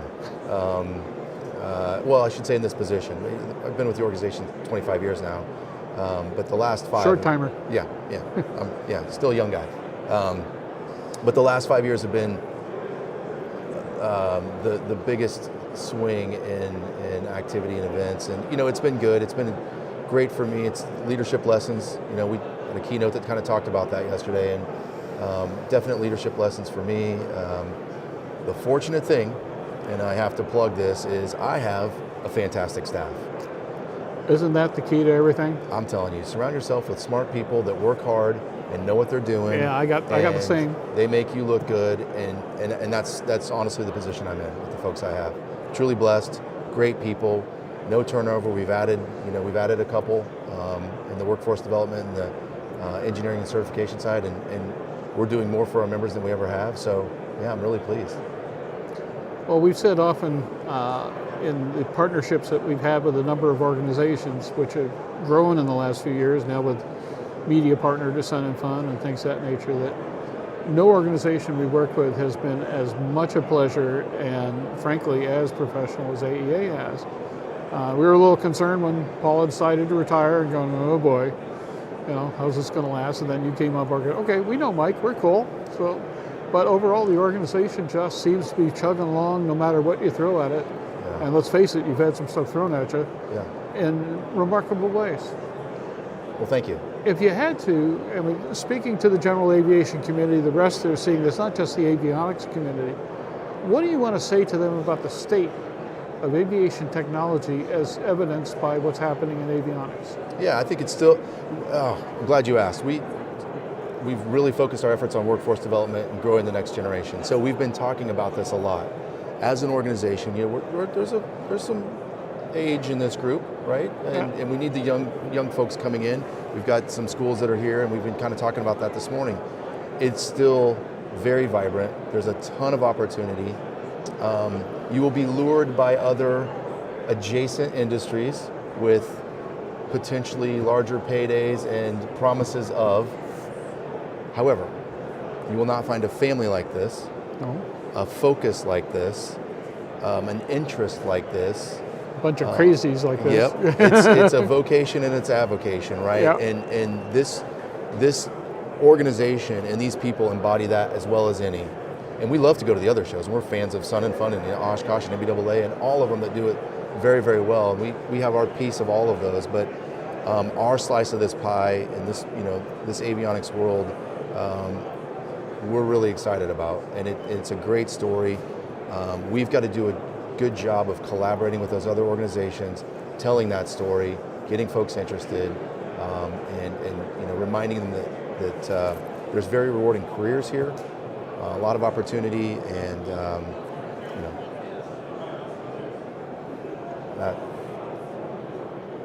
that's that. There you go. Nothing more to say on that. I mean, well, I got to tell you, like I said, we've so enjoyed working with you, but I mean, Aero-News has been covering this industry for 28 years. I've literally been part of aviation since my solo at 14, 60, so a couple of years. 53 years ago, so forth and so on. It's just extraordinary to me what's happening out there and watching it. But I come here and I always feel fairly positive about the industry and about our capabilities, because it's driven aviation has been the technologies you see in avionics. Yeah, we're the cool guys. I mean, yeah, there you go. I think it's easy to say that. The others are too. There's a lot going on in those other groups, and we're excited to go see that. I like that we're early in the year, yep. And then we get to go, be fans of everybody else's shows and see what's going on there. But yeah, I think we're the cool guys. For sure. You definitely are. Michael, as always, we can't thank you enough for spending time with us and putting up with all of our shenanigans. We're going to take a break, folks. I think Jamie Luster is on deck from Genesis Aerosystems, and we will be back in just a few moments from the 67th Annual AEA Convention and Trade Show at the Gaylord Texan near Dallas, Texas, and we'll be right back.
I'm getting the timing cues here from Holland, and I see she's working with Nathan's standard time here.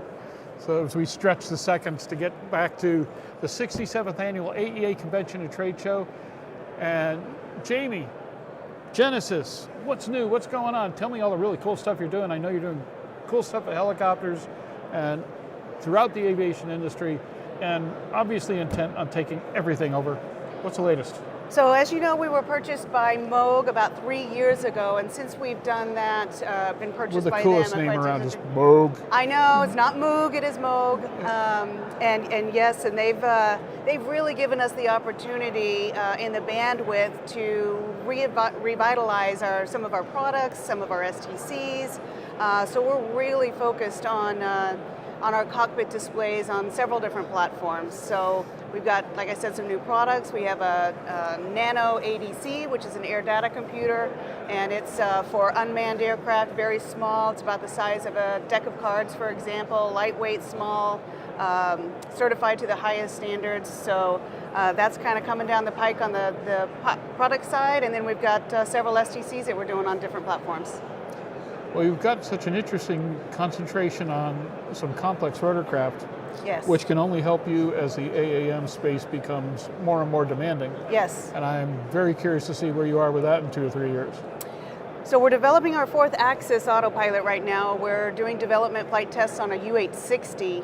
And the end goal is Great kind ride. of I know, I love every time I go out there and get to fly in it. You get to play with it? Well, I'm in the back. And you don't call? I mean, I'm in the back. We're but no it's longer awesome. friends. I'm sorry. You're dead I'm to me. sorry.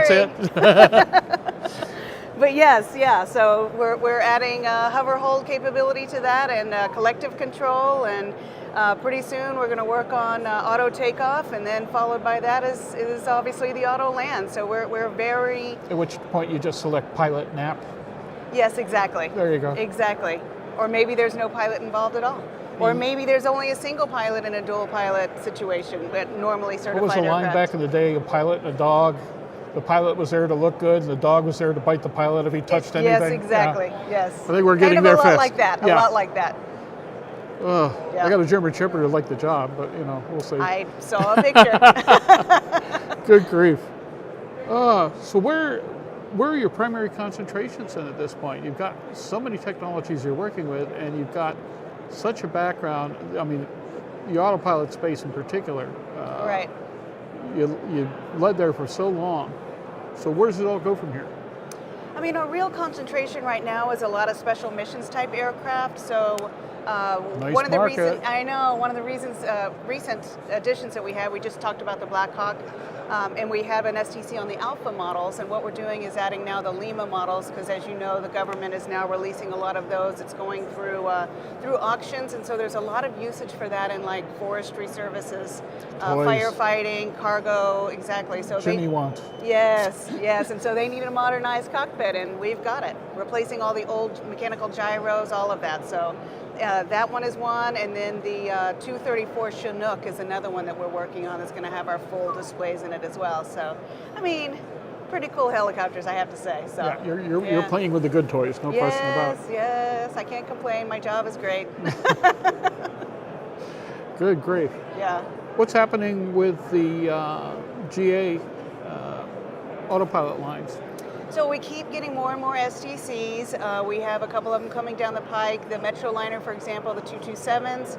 We're also still working on our Citation STC for our Part 25 autopilot, and we're also looking to expand that. We had some great meetings with our dealers here at AEA, and they've really pointed us in the right direction for what platforms could really utilize a new autopilot, because unfortunately autopilots are just becoming old and obsolete and very, very expensive to repair, and we want to be able to provide them a solution. And parts have become miserable such Yes, a scenario. absolutely. What citations are you looking at? The 550 and the 560 right now, and we'll kind of expand on that potentially, but the dual pilot Part 25 type citations. So Okay.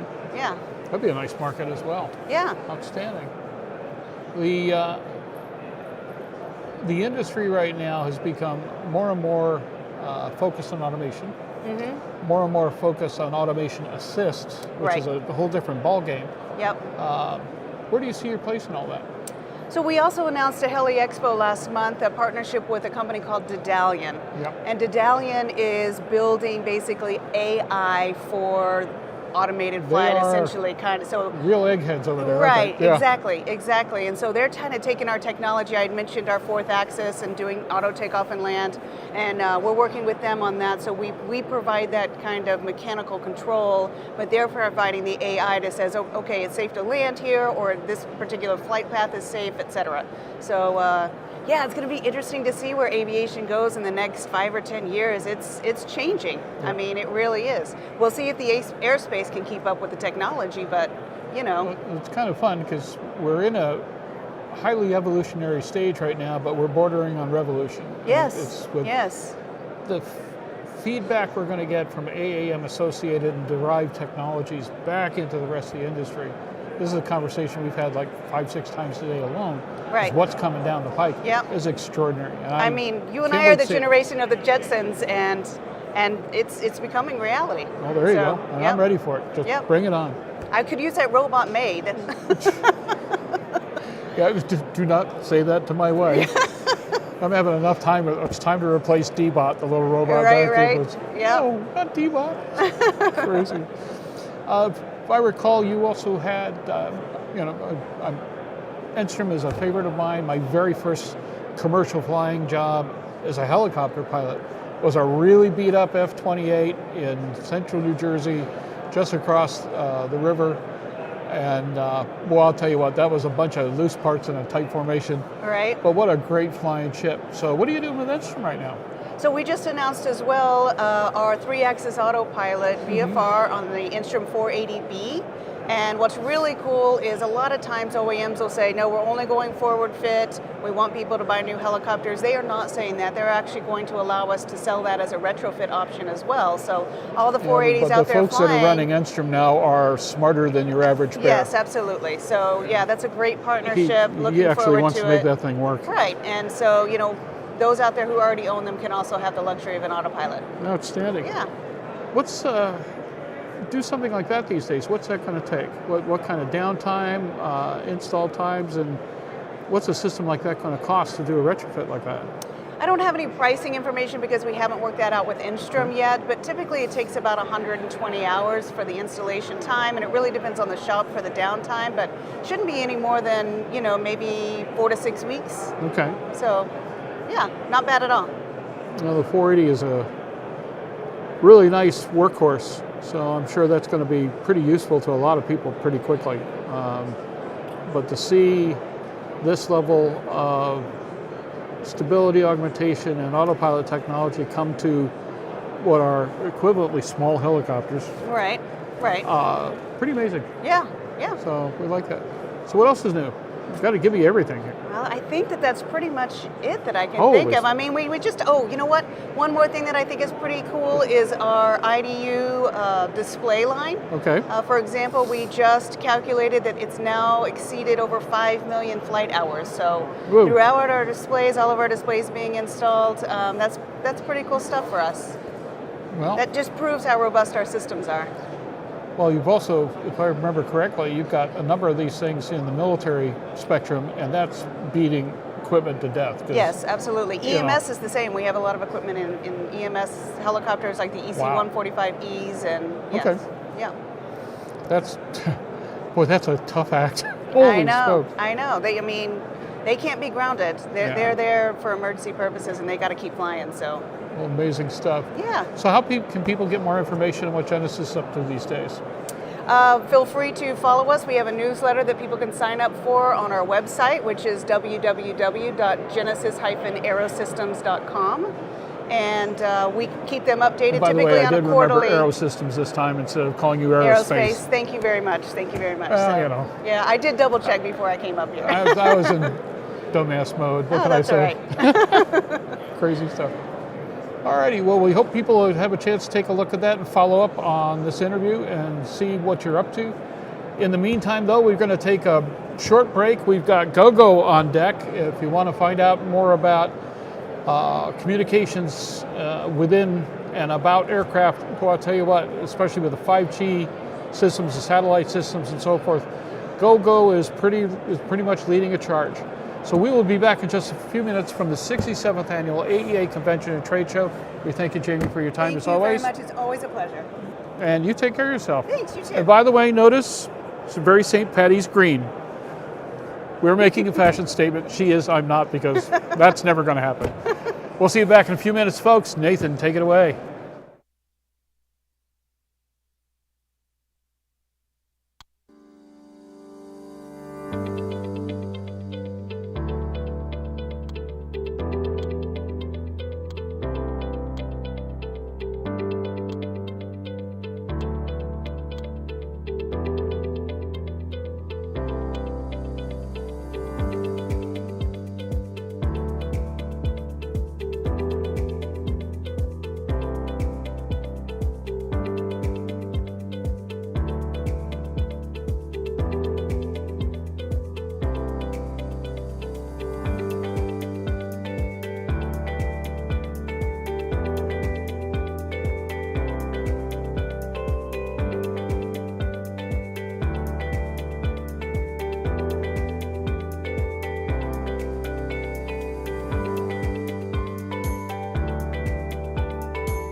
And away we go. We are at the 67th Annual AEA Convention and Trade Show, and I dare you to say that 3 times fast. I know my wife can't, and I can barely get my way through it, so we shall see. Folks, we're having a ball here. We're at the Gaylord Texan, which is just on the northwestish side of Dallas, not too far away from DFW. It is the land of barbecue, no question. Don't let anybody mess with you. Texas is barbecue. Barbecue is Texas. And we've had just a really good time here, and we're looking forward to even more to the rest of today and tomorrow. In the meantime, Jim Bob, it's been a while, man. Yeah. Jim Zenino, go.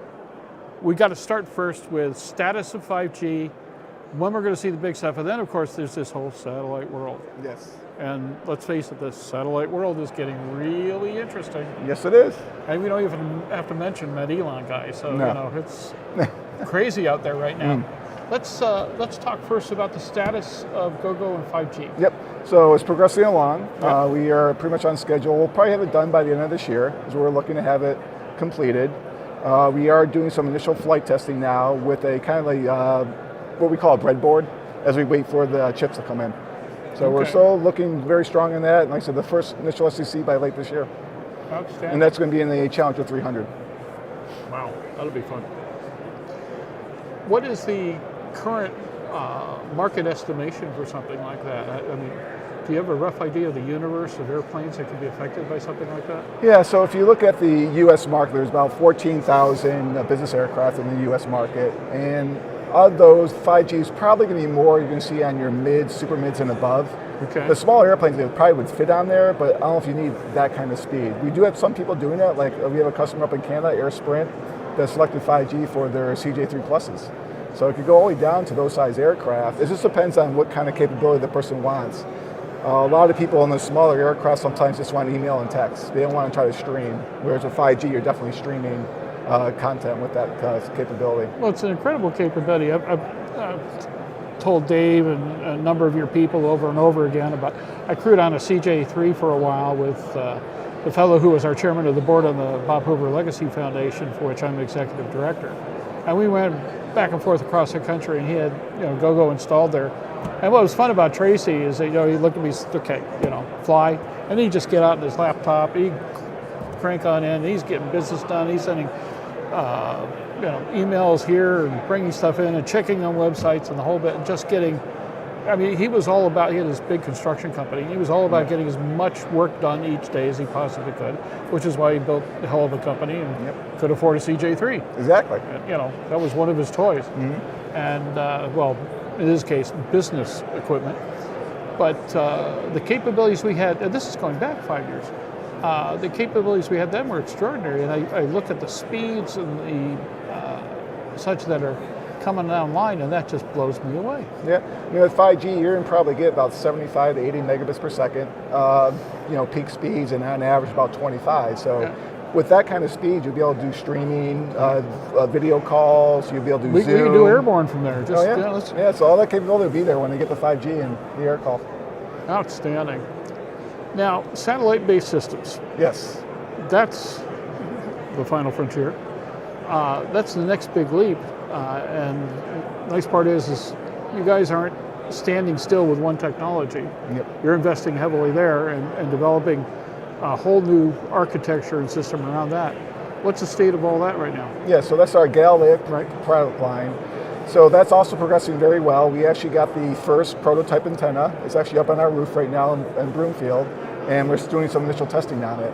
We plan to start flying probably early summer, and once again, that also will be done expected by the end of this year. And what's nice about that system, you'll get worldwide coverage. So with the 5G, it's really continental US and lower Canada, and with Galileo, you can fly anywhere, so which is really nice. And the beauty of Galileo and just the whole advanced product line is, if you already have an air-to-ground system, one of our advanced systems in the aircraft, you just add the Galileo antenna on the top of the aircraft, run 2 wires down to the box, and you're done. It's a simpler install, and you have best of both worlds. So while you're in the U.S., you can use the air-to-ground system for probably cheaper cost than the satellite. And then satellites, once you get off the coast, or if you want to split the cabin up, you could have like principals on the satellite and the pilots like on the air-to-ground system. So there's a lot of things you could do, a lot of configurations, a lot of capability, having both systems on the aircraft. How are and aren't the systems competitive? Competitive against each other? Yes. There is some overlap. So some people may go straight to this satellite system. The thing that you probably see is that the air-to-ground systems will most likely always be cheaper as far as cost to run, just because satellite time costs money, and it's going to be a little bit higher priced. So if you're looking for a simple solution, it's also, the hardware's cheaper too. So like our base L3 system is like $55,000, whereas the Galileo is $200,000. So for someone in a smaller aircraft, they're going to probably go to an air-to-ground system, especially if they never leave the United States. Okay. And how do both these systems scale? Excuse me? How do both these systems scale? So on the Galileo, there's 2 antennas. There's a smaller antenna, we call HDX. Okay. And then there's a larger antenna, which is called FDX. And the larger antenna is for bigger airplanes, much higher speed. We're talking about 195 megabits per second on the big antenna. Damn. And the small antenna is 57 megabits. Still. So it's still very fast. Like I said, they're very capable systems. And since it's using a low Earth orbit satellite system, the latency is very low. So you're looking at very similar latency that you see with an air-to-ground system. So 99 seconds or so for the latency on those satellites. And that allows you to do Zoom calls without the delay and the choppiness you see with some of the geo solutions. And of course, all the really great calls like, Mom, guess where I'm calling from? Yes, exactly. You got to do it. What can you say? talk about the installs, what kind of equipment is necessary to back each system up, downtime, install times, whatever data you have to this point, and of course costs. Yeah, so on the air-to-ground systems, I mean, it varies. I mean, actually the hardware price starts around 55 and goes up to 141. Installs vary by aircraft, and dealers get really mad if I quote install type, so I can't say what the cost is for install. The interior will have to come out. Try, you know. The interior will have to come out, because you have to run cabling for the antennas that go on the belly for the air-to-ground system, and then we got the Wi-Fi repeaters for the cabin. For Galileo, it starts, the antenna price is $200,000 with the advanced box. If you don't need the advanced box, the antenna is just $170,000. Okay. And that one will be a little bit simpler, especially where I have advanced. You basically pull down the headliner, gets mounted on the top of the fuselage. We have a gasket and a plate that kind of goes on there, and then you run the wires into wherever the advanced box is. What is nice about the system too, if something that should ever happen to the antenna, it actually comes off from the top. It doesn't have to actually be pulled down the headliner, so it's very easy to do maintenance on it too. Excellent. Very cool. What are you hearing right now from the current install base? I know a lot of people are in the process of upgrading and have had upgrade capabilities throughout.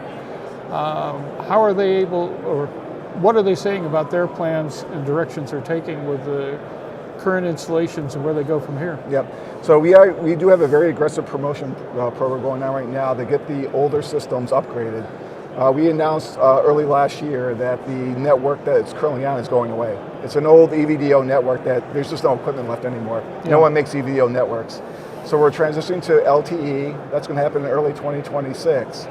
But we're trying to push all the customers to get it done by December 2025, so that we're ready to go when we flip the switch. And it'll really be flipping the switch. One day the old networks will be on, the next day it's going to be the new network. Okay. And people are progressing. We're trying to give them more of a sense of urgency. It's kind of like ADSB all over again. People are always waiting until the last minute thinking, oh, I got plenty of time. And the shops are starting to fill up. So we're asking people to really start going, get your stuff scheduled, start planning for it, and get your install before you lose connectivity, because they will lose connectivity if they don't upgrade. It was fascinating to me, especially crewing with Tracy and the CJ, just how pivotal having this capability. I mean, it's everything from, okay, get a rental car when you get there, because you may change the destination, couldn't prep for it, and so, you call budget from, I'm at 410, let's talk business, and so forth. But it became more than a tool. It just simply became part of the environment.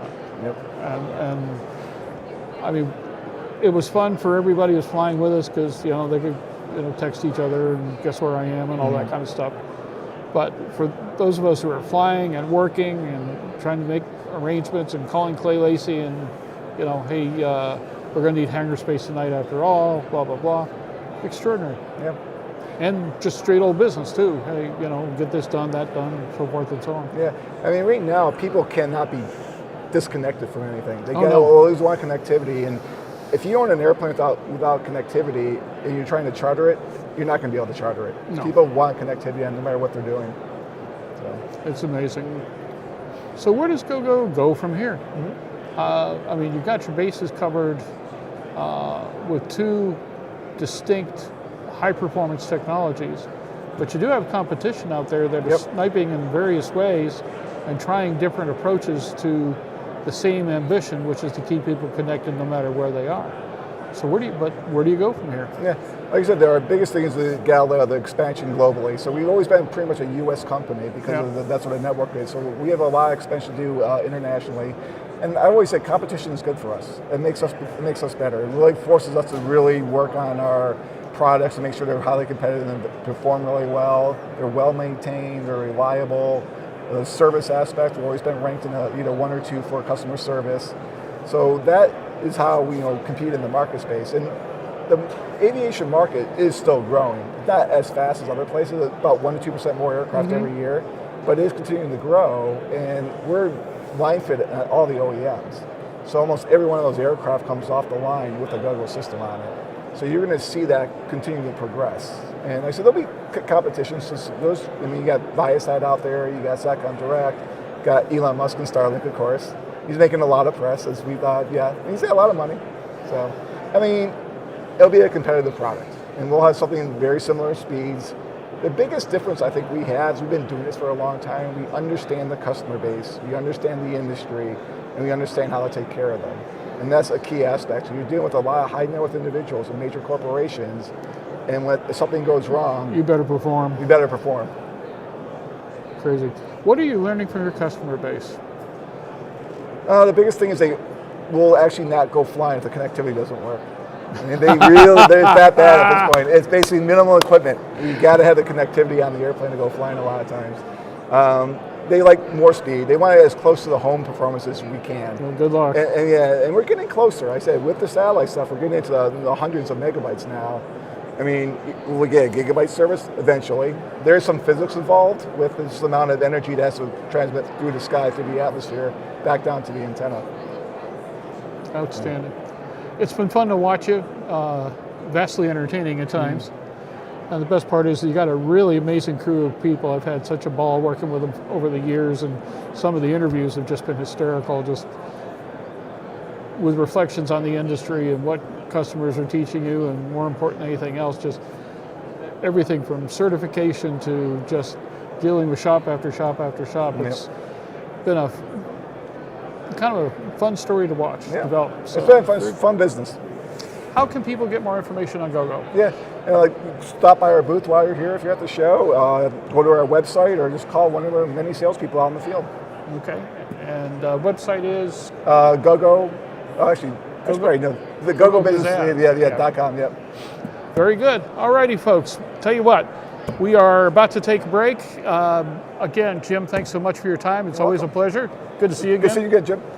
And we will be back in just a few moments. On deck is, oh my God, it's Tom Harper. Who let him in? I don't know. Have our standards gotten that low, Holland? Is it that bad now? All right. Person behind the camera controls everything, Holland. We got to go to you. Folks, we will be back in just a moment with Tom Harper from Avidyne. And I mean, the big question right now with the next generation of displays for the Cirrus is, when are they installing Playboy channel? So we'll get to him in just a moment. We'll be back in just a few. This is the 67th annual AEA Convention and Trade Show at the Gaylord Texan just outside Dallas, Texas. And we will be right back. Nathan, take it away.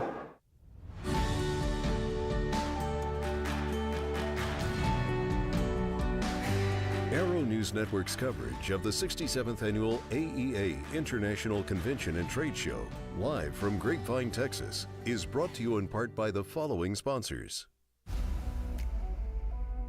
Working with GoGo has been very easy. Great partnership, growth, it's been great. Reliable network and a reliable system to install. The upgrade, 100% worth it.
The future of USB charging power has arrived. Introducing new, ultra-fast charging TA360 USB chargers. Unlock the power of USB Power Delivery PD technology.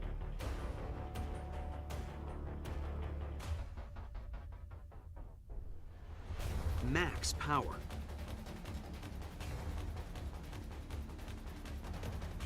Multiple configurations. In-seat, cabin, cockpit, and galley USB power. and a direct upgrade for all True Blue Power USB chargers, compatible with any USB electronic device. Easy to install, backed by the best. True Blue Power, the USB experts. Send Solutions is proud to announce a software edition for the already certified AirText Plus that is set to revolutionize navigation security.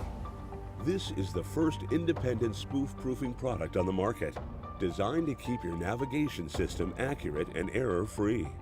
Your exposure to spoofing is growing as the technology becomes more readily available.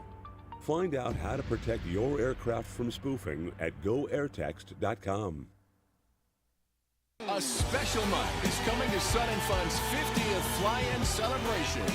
Multi-platinum singer Dylan Scott. Out here living my best life. Yeah. Dylan Scott with special guest Sarah Evans.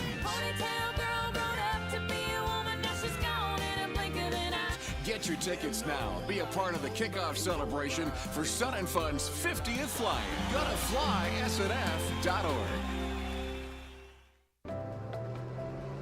I'm currently using the Hartzell Talon, by far the best aerobatic propeller ever come out. I use the Trailblazer. It adds performance to the Super Decathlon and dependability, and it's rugged.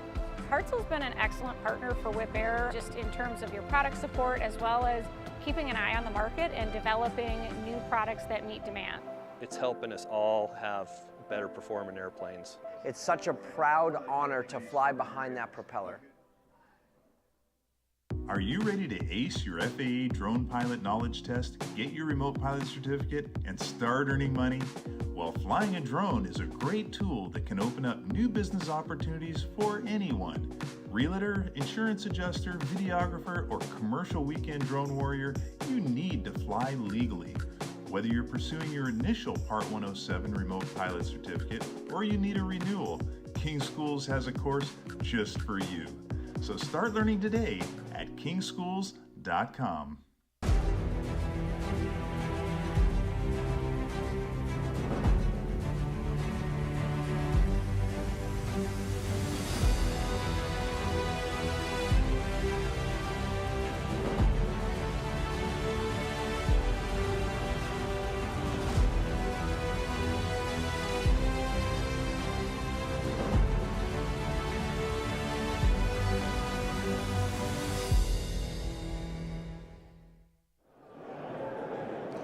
And here we go, the 67th Annual AEA Convention and Trade Show.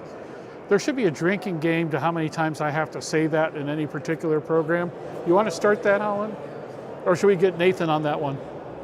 At any rate, we're going to have a couple more guests before we close out the day, and then we will be done until tomorrow. We've got quite a lineup. I'm really excited about tomorrow's lineup, which includes, at the tail end, Rick Perry, and we are just setting up all kinds of regulatory questions for Rick, and the question is, will he finish before the end of the day?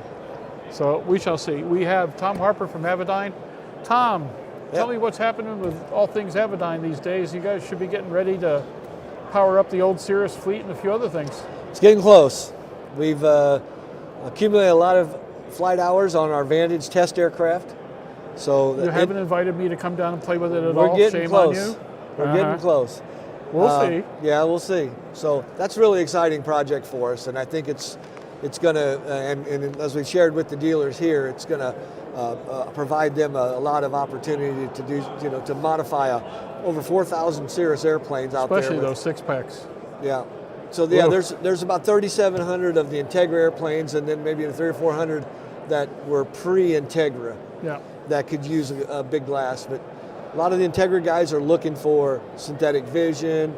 They're going to get big 12-inch glass. They're going to get touchscreen interface, but most importantly, I think for them is they want to get the dual ADAHRs so that they can have, if they, in the event of a PFD fail, they can fail over to the MFD and continue to fly on the autopilot. So that's a big improvement over the first generation. And all this, of course, is based on the work you did with R9 and so forth. It really is. There was Integra 1, then we did the Release 9 R9 platform, and this is really kind of R10. It's the next evolution. I'm dying to fly it because I've said many a time that R9 was, in the GA world, was just the best platform I'd flown. And it was especially fun when I'd ever have to bomb on down to Miami and they played, roulette at the last minute with approaches. Yep. And in, brand G, it's this, and, in R9, it was, a couple twists, couple button push, that was it. And then you check the pink line and you're in business. It was so easy to fly that system. That's right. And the IFDs that we have today are essentially the R9 FMS repackaged in a Mark width. And we'll also, with the Vantage, be able to edit and manage flight plans from the MFD using the touchscreen, or of course down on the dedicated federated boxes. Outstanding. When will what's the approximate availability going to be like? What are we looking at here? Well, my crystal ball hasn't been very good, so but I know we're darn close on wrapping up the flight test program.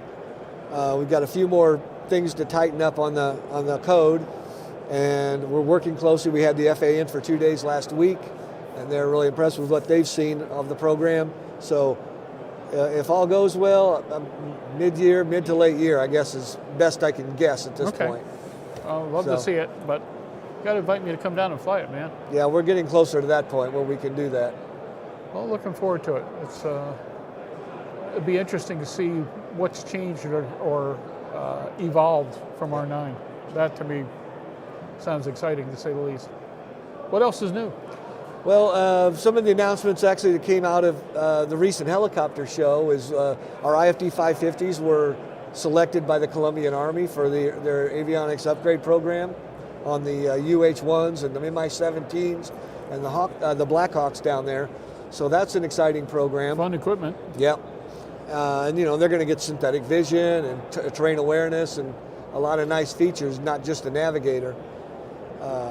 As far as other helicopter news, we're now delivering NVG capable IFD 550s, our 5 series, out of the factory, where they used to have to go to a third party to get night vision goggle compatibility. So we can deliver that from the factory. So then we'll follow that on with the 4 series and the Helios. So it's just expanding our capability in our own production factory in Melbourne, Florida. Mm-hmm. And then we've got a couple of our dealers have been busy. We've got one in the UK, Horizon, that did an AML STC to certify the GNS to IFD slide-in in 9 different models of helicopters. So it just makes it easier for the next dealer to do that install. You have the and paperwork. Even more of an imperative now that the GNS series is being sunlit in a big way. Right, they have some parts that are obsolete or going obsolete. So as those become unrepairable, some of them aren't yet, but as they do, we have a solution that'll go in there. And we're encouraging people, maybe it's time to do it earlier rather than later, so you can get on to the next generation product and all the other additional features that come with that. So that's kind of what we've been up to. We did, moving up market into Part 25, we had a dealer, SAB Aviação in Brazil, who did an approval on our dual Atlas FMSs in the Falcon 50. So kind of starting to extend our reach a little bit in that market. It's been a slow go, but we're getting there. Uh-huh. And in the helicopter space.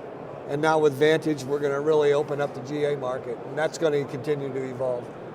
Well, I'm curious to see where Vantage goes after Cirrus. If you ever do Twin Comanches, call me. That'll be fun. How do you see your place in the business right now? It's been an interesting couple of years, especially post-pandemic. Yep.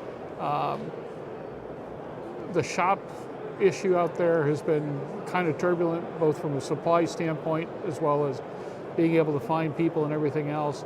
But building a dealer network and maintaining a dealer network is almost as tough as developing a product.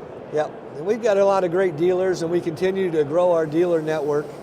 We're doing a lot of training here at the show.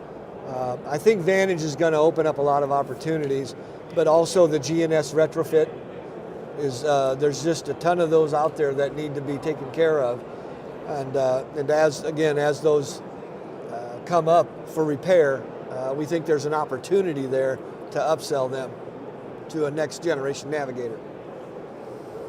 The Excuse me. The Cirrus project, how did you select that? Where did that come? I mean, where was the genesis of that? Why that airframe? Especially, considering how that whole project went, because at one point you were everything Cirrus was doing with the panel, and then new management screwed up and went a whole different way. Yep, a lot of moving parts on that. But the one nice thing back in 2002, we brought big glass to market. We were first to have a big screen EFIS systems in little airplanes. Remember it well. And it was a boon for the industry. It was the poor man's space shuttle, man. It really was. It was and cool. I recall that we were trying to do predictions on what the uptake might be as a percentage of the fleet in the production year. Oh, maybe 50% up. And overnight, the entire industry changed. Yeah. And it was like if you didn't have big glass, you you couldn't sell an airplane. Flipped a switch. Really did.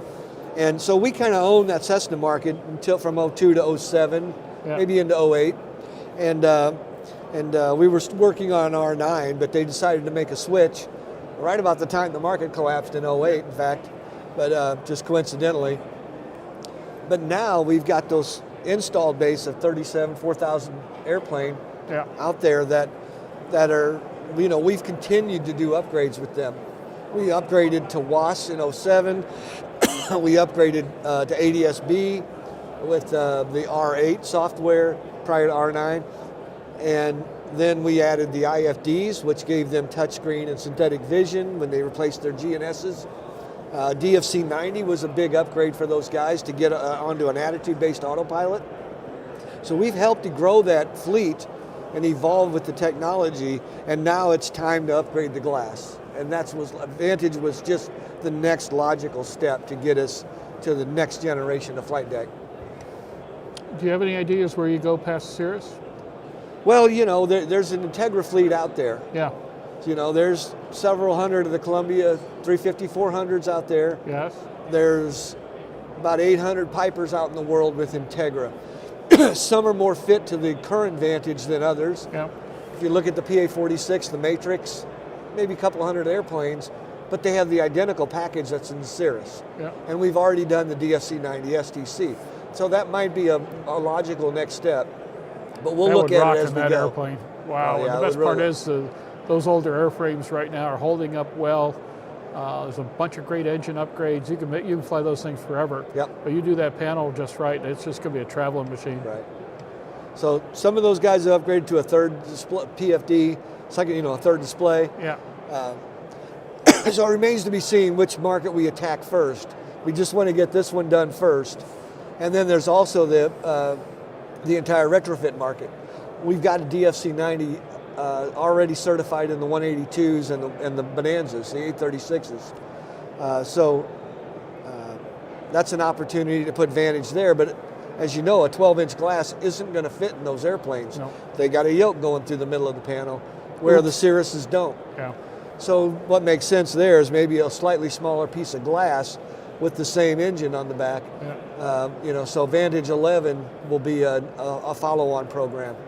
I can't wait to see what happens. The interface and the menuing system that went with R9 and whatever's following up is just so intuitive and so much easier than twist this, push that again, twist that, and other menuing systems. And I just can't understand why that hasn't been ripped off in a big way, because it was just such a delightful system to fly. No doubt. And the best part was the visual cueing on that was right there. I mean, you knew what was happening. Well, the pages are plainly labeled. Yeah.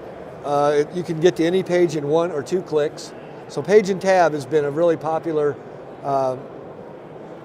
UI choice that we made, and proven to serve us well in that regard. None of the nested menuing where you're not 4 layers deep into unmarked pages.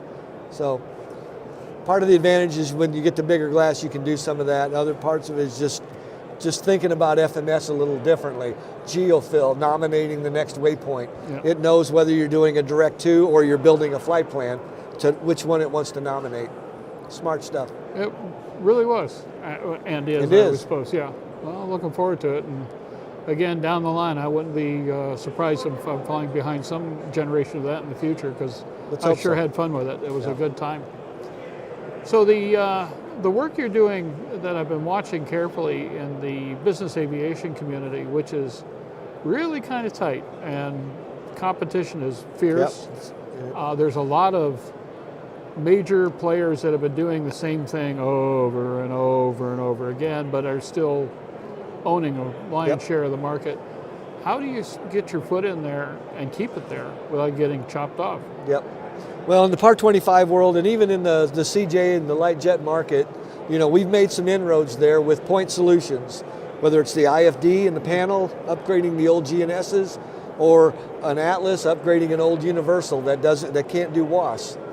And with our glass interface, we can interface to the existing EFIS without having to spend, you know, $250,000 putting new glass in.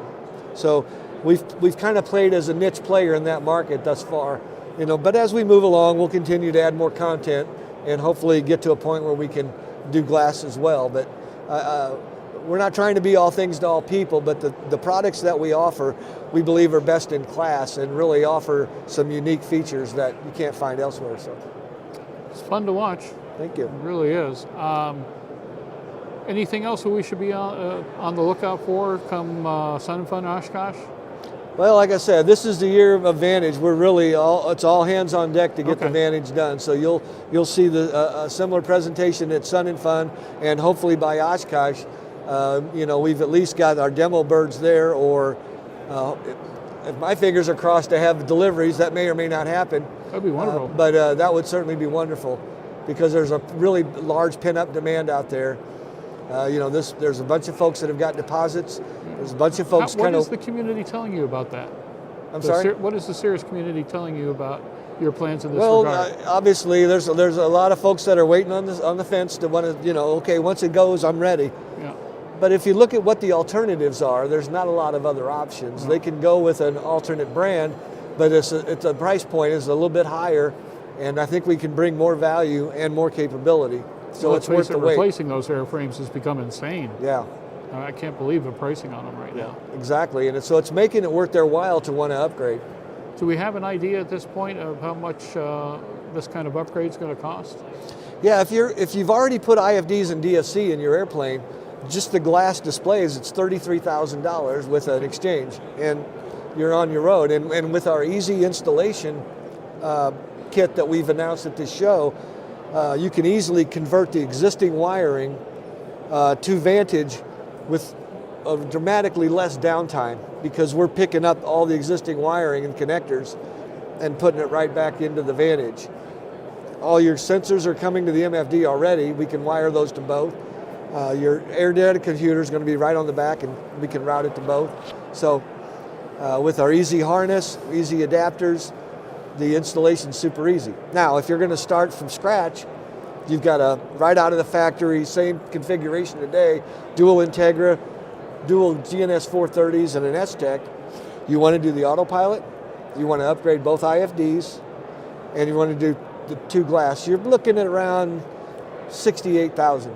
So it's still a significant difference between any other alternative out there. So to do a full replacement. Absolutely. So we think we're going to be price competitive, certainly feature competitive. It's going to be fun to watch. You have to keep an eye out for them. Please keep us up to date. We certainly will. Tom, how can people get more information about what you're doing with those programs? The best thing to do is go to our website at avidyne.com, and it's going to have all the information you need there. And or shoot us an email at marketing@avidyne.com. That'll come to me, and happy to answer any questions. There you go. Tom, appreciate your time as You bet, always. Jim. Look forward to Pleasure. seeing what you're doing with that. And I'm serious about wanting that call. I want to go out and fly what you're doing, seeing we'll do it. What's happened to that in the interim. All righty, folks, we've got a quick break here. Mike Ingram is on deck with Shaden. We will be back in just a few moments. This is the 67th Annual AEA Convention and Trade Show. We're live from the Gaylord Texan. We'll be back in just a moment with our final guests of the day and some closing remarks. We will be back tomorrow, by the way, at 11 a.m., starting out with the folks from SICE, Guardian Avionics, TriStar Technologies, Gary Reeves from Pilot Safety. You got to see this guy. He's doing some great work. Collins, Smart Sky, And as far as I know, we've got, I don't know what the rest of the schedule is, except for one thing. We're finishing with Rick Perry. So be prepared to bring a bag lunch, take a long nap. It's going to be fun to watch Rick go to work. We're going to be talking to him about Mosaic and elsewhere. So we'll be back in just a few moments. Nathan, take it away.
And we're back. You didn't learn anything.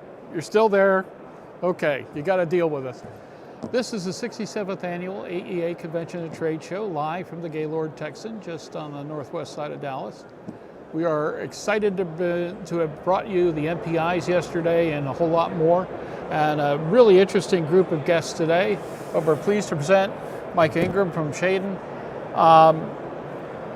let's face it, there's so much happening right now, and especially when it comes to critical issues with aircraft like those that you're working with. Tell me what's new, Shaden, what's the latest and greatest?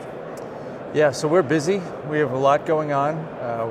We've focused on older aircraft as well as some new aircraft opportunities. But yesterday at the new product introduction, I introduced 3 new products. I can go over that right now. Please. If you like. So yeah, the first product was what we call DeRalt, so digital to analog radio altimeter converter.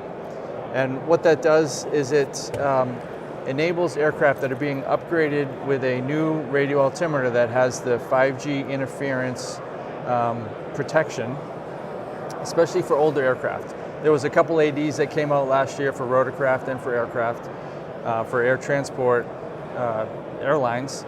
Those were all quickly upgraded to have the proper radio altimeter to be able to do precision approaches and things like that into airports. But there's another part of that fleet that's not completely upgraded yet, and that's really what we're targeting. So taking an ARINC 429 signal and sending it out on a analog that would connect into flight data recorder, into a flight control system, or into an analog indicator for radio altimeter. So some of the older aircraft have the old displays. And then also some of the call-outs, so the trip points where it says 100 feet, 50 feet, 20 feet. Those all would take data off of or through our converter and be able to translate that to the pilot's headset. That's an interesting differentiation from what you're normally known for. But right now, the 5G interference issue, which should never have happened because you know the wrong people got paid off at the right time, or so it seems. I'm amazed that that situation was allowed to exist as it stood, because there's still such a hazard out there for folks who think they're safe but are not. So I'm glad to see there's an active effort to cover all the bases. How do you do that technologically? What is the basis for how you are providing an anti-interference strategy? Yeah, so the radio altimeter, either from a Honeywell, Collins, there's a few other providers of the altimeter itself, they shrink down the band that the radio altimeter operates in. So when they're receiving that radio altimeter signal, they're filtering out the 5G that is in an adjacent band on the radio frequency. Okay. So, like I said, the data coming off of that, telling the aircraft, you know, what height it is above ground, that ARINC 429 data goes to newer type of displays. You know, you think of the Collins Fusion system or the Honeywell systems or Garmin systems out there. They all take that digital data, that ARINC 429 data, and can process it and display it to the pilot or have the call-outs. It's the older aircraft, and that's where our converter comes in. It's taking that digital data and putting analog outputs to older analog type displays and enunciators. Outstanding. Very cool. Yeah. So there's, you know, like I said, most of the market, yeah, there was the whole, you know, seeing the train coming from 10 miles away that the FCC and the FAA just didn't get off the tracks. They finally got off. There was a couple ADs that were put out, and those were very well responded to by the airlines and by, you know, most of the market. It's just some of these older aircraft that still have those older displays that we're going after.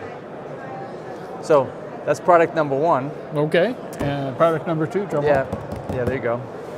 Is the AAS 450. So this is an attitude converter, so roll, pitch, and heading, that takes a digital input signal for the attitude signals and will output synchro outputs to either a flight control or it's a flight data recorder.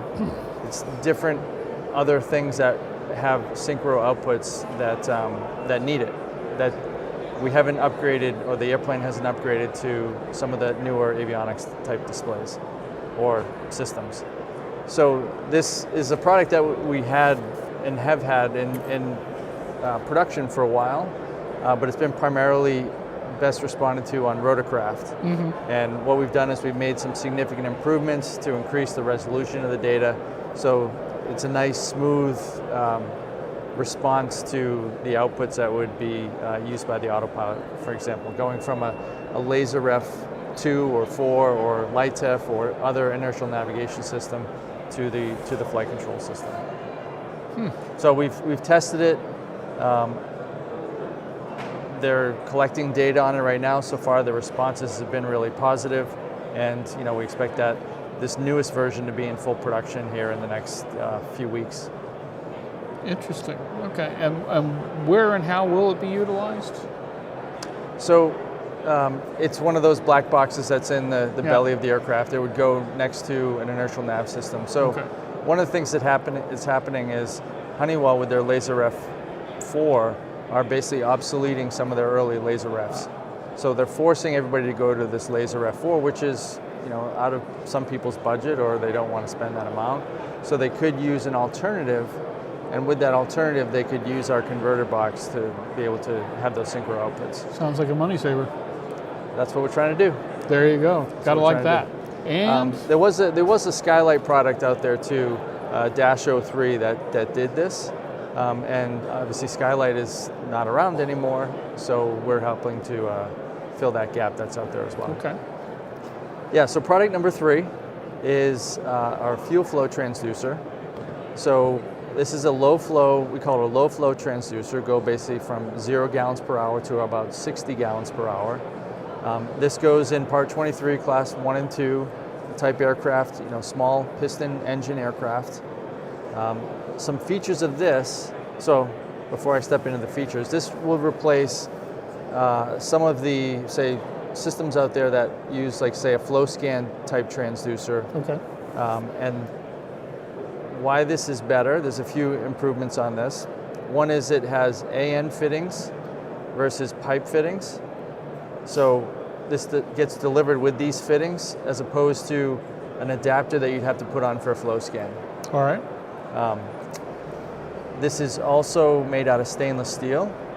So with some of the other alternatives out there, they're made out of aluminum that would have to go into a firebox to protect that aluminum from the heat and melting. So this is, what you're looking at here is exactly how it would go in the airplane. Okay. And the last thing I want to highlight, and there's some other things, but this has a programmable K factor. So if you have an aircraft system that has a predefined K factor, which is a constant for the gallons per hour, you tell us what that K factor is and we can ship you this with that specific K factor. Oh, all set and ready to go, huh? All set and ready to go. Bolted in, fuel it up. Pretty much. There you go. Yep. So, there's some mounting holes here. There's, wrench flats here, so you can get a good torque on the connector onto the AN fittings here, and you should be good to go. So this is currently in flight test and in being certified now. We're looking for it to be starting to deliver in Q3 of this year. What airframes are we likely to see this on? So a lot of the airframes, it'll be able to go on just about any airframe, but likely on Cirrus SR-20, 22 turbos, Robinson helicopters, some Cessna aircraft. So it has a pretty good list of aircraft that the existing shade and low flow transducer is on, the flow scan version. Very cool. You guys have been busy. Yeah, we've been investing in some new products, which has been a lot of fun. Well, sitting back only obsoletes you, so smart move. So what is happening overall with the company? What's the general outlook? What are you doing? Are you hiring? What's your experience been like with that? Because that's a major theme here this week. Right. We have a full backlog of business. We're very busy. Engineers and production are very busy keeping up with the amount of orders that we have. So it's going to be another growth year. We had a good growth year in 2023 from a profitability and a top line revenue perspective, and we do expect that to be carrying forward into 2024. We started the year strong. We're delivering a few products to some AAM customers. We do a lot of engineering services. So we'll get a requirement set from a customer, we'll bid on it, and then we'll get that work either as a firm fix or a time materials contract, and then we'll have scheduled milestones for 6, 9, 12 months and deliver along that schedule with some production afterwards. So we have, like I said, a pretty good amount of work in there. We're always looking for more work to fill the back end of the year. So we're doing targeted hiring, if you will. I'm being careful about hiring too many because you know the world is uncertain, as you know, and you know, especially being an election year, you don't know exactly what the economy is going to look like. Yeah. So Eek. it looks good for the first half of the year for us and into Q3, but I'm just being careful about hiring too many. Yeah. After that, crapshoot. It should be an interesting year, that's for sure. More interesting than I wish it would be, but we shall see. How are you feeling about the industry overall and your place in it? Yeah, I mean, I think the whole COVID rebound, I think, is stabilizing. You know, from a supply chain perspective, from a growth perspective, you know, we'd love to see obviously some of the things like inflation and other, you know, cost of fuel and things like that come down. But, you know, we seem to be stabilizing on airline travel. You know, there's more people traveling places. You know, the going back from working remotely to back in the office. Those are all positives in my perspective. You know, there's still some challenges within the FAA.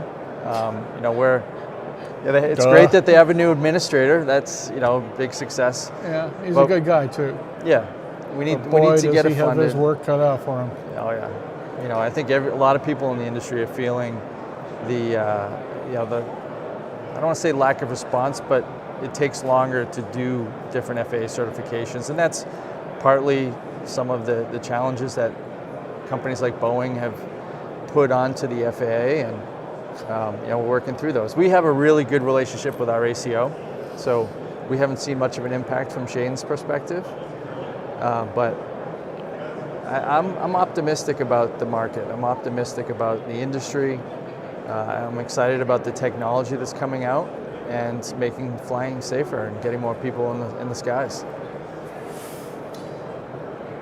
For the longest period of time, you folks were known mostly for fueling technology, and you've branched out in so many ways that, you know, actually long before now, from what I recall.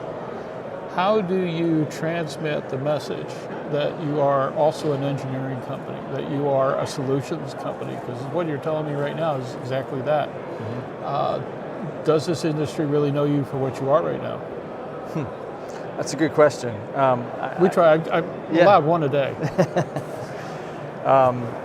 So Shaden is known a lot of different ways by just about everybody. You know, some people think that we're an air data company. Some people think that we're a fuel flow company. Others, data conversion. So, but we go and we build relationships. We go talk to people at some of the major OEMs and at some of the maintenance companies, and we listen to them and we tell them about ourselves. And so when they're looking for a solution, that's another way that we're known for, that we can bring that full solution to them, to take a project that's basically a set of requirements, do a hardware design, do a software design, and do all the certification and bring it to market. And many customers know that of us. I hope to spread more of that. Maybe this video will help us do that. But that's a big part of our business. But I'm also trying to take the business and drive more products into manufacturing. So we're investing in things like fuel flow, and we have some other things up, you know, kind of behind closed doors that we're working on to drive more. Never mind. Maybe next year. Yeah. Are there aspects of the industry though that really intrigue you? Things you're not doing that you'd like to look at, or for that matter, people doing things that intrigue you from the standpoint of, yeah, you do that. Yeah, I mean, it's an exciting time for technology. You know, I think there's some really cool, innovative companies out there doing some really interesting stuff. Obviously, the whole AAM space is, whether it's successful or not is another thing, but it's driving more technology and innovation into the space. Well, I think it's going to be the most valuable part of it. I mean, let's face it, 90% of it's a pipe dream. Right. And I can say that even for the fact I'm doing flight tests in that arena now. And, you know, a lot of money and a lot of good ideas. And a lot of these things are going to fail miserably. But what we will derive in terms of, well, we know this works and that doesn't work. And the new technologies that will be able to be adapted to different levels and different kinds of aviation, that's payroll. That is, I mean, we've watched certain cycles like that throughout aviation and other industries. And I think that's going to be the biggest benefit. I think a lot of people are going to lose a lot of money, but the winners are going to win big. Yeah. No, and I love the aspects of it that relate to safer flying, and you know how you can integrate certain parts of machine learning and auto functions, whether it's an autopilot or auto throttles. You know, those different aspects that make somebody who becomes a pilot and say doesn't fly for a few weeks not afraid to get back in the cockpit, because I think that's one of the biggest challenges. Is you go from, you know, you feel, most pilots feel like they have to fly multiple times a week or a month in order to stay safe behind the yoke. And I think we're seeing a lot of that, where potentially someday a pilot will be replaced by more an observer. You know, somebody who's watching their plane fly or even file a flight plan and be able to feel more comfortable behind the wheel. And if they screw up, the airplane's going to catch them. So there's different companies out there doing some of that. You know, one of them I think about is Skyrise. I think is super interesting. They have a lot of investment money too. Dedalian working with you know, some artificial intelligence, machine learning type algorithms. Yeah, they've been mentioned a couple of times here today. Yeah, so it's I'm excited. I'm optimistic for where this is going. Very cool. Mike, I can't tell you how much I appreciate you spending a little bit of time with Aero-News at our AEA live streaming webcast. We are going to finish up the day with awesome. Finish up with the best, right? There you go. We appreciate everything. Alrighty. Right. Tell you what, folks, we are going to bring this to a close. Before we do that, got a couple of interesting items to let you know about. First of all, in just a few weeks, or barely that, we will be performing all kinds of interesting projects at the 50th Annual Sun and Fun Aerospace Expo. We are their media partner. Every day you'll be able to read the Sun and Fun Digital Daily, snfdd.com. Opening day, 10:30 Eastern Time, airborne-live.net. We'll be at least 25, it's at 40 now, but we got to whittle a few of them down. 25 to 30 companies promoting what is their newest, bestest, mostest, fastest for the year throughout the general and business aviation community.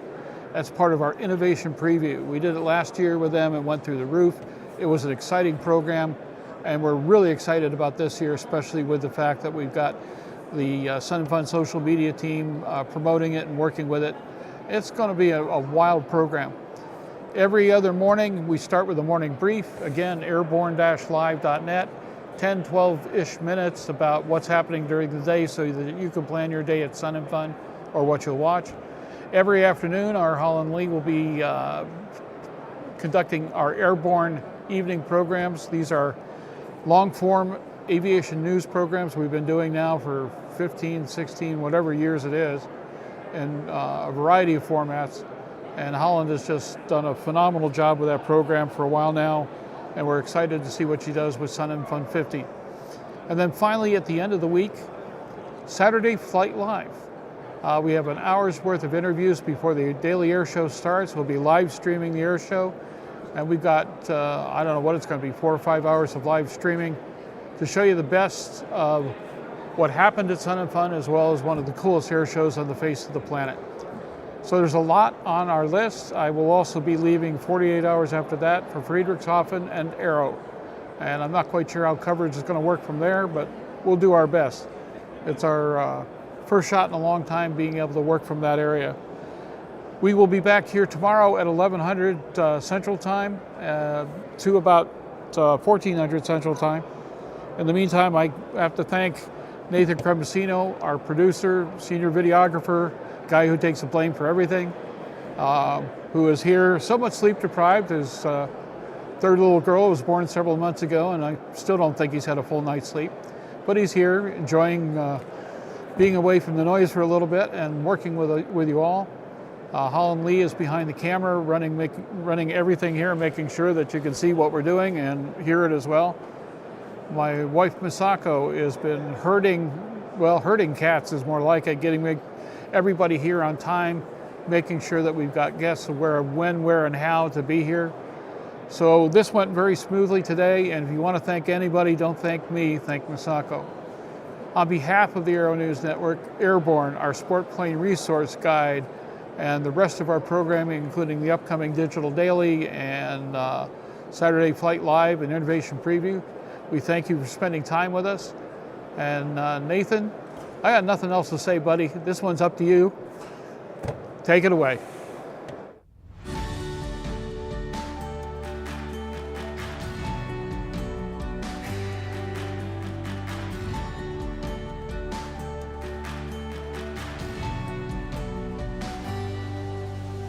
Aero-News Network's coverage of the 67th Annual AEA International Convention and Trade Show, live from Grapevine, Texas, is brought to you in part by the following sponsors.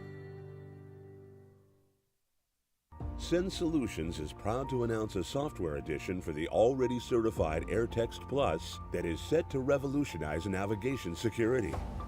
This is the first independent spoof-proofing product on the market, designed to keep your navigation system accurate and error-free. Your exposure to spoofing is growing as the technology becomes more readily available.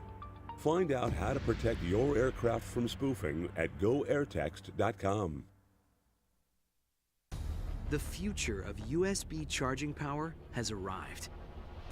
Introducing new ultra-fast charging TA360 USB chargers. Unlock the power of USB Power Delivery PD technology.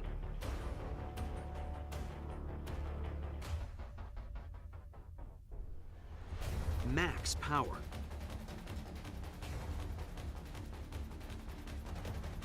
Multiple configurations. In-seat, cabin, cockpit, and galley USB power. And a direct upgrade for all True Blue Power USB chargers, compatible with any USB electronic device. Easy to install. Backed by the best.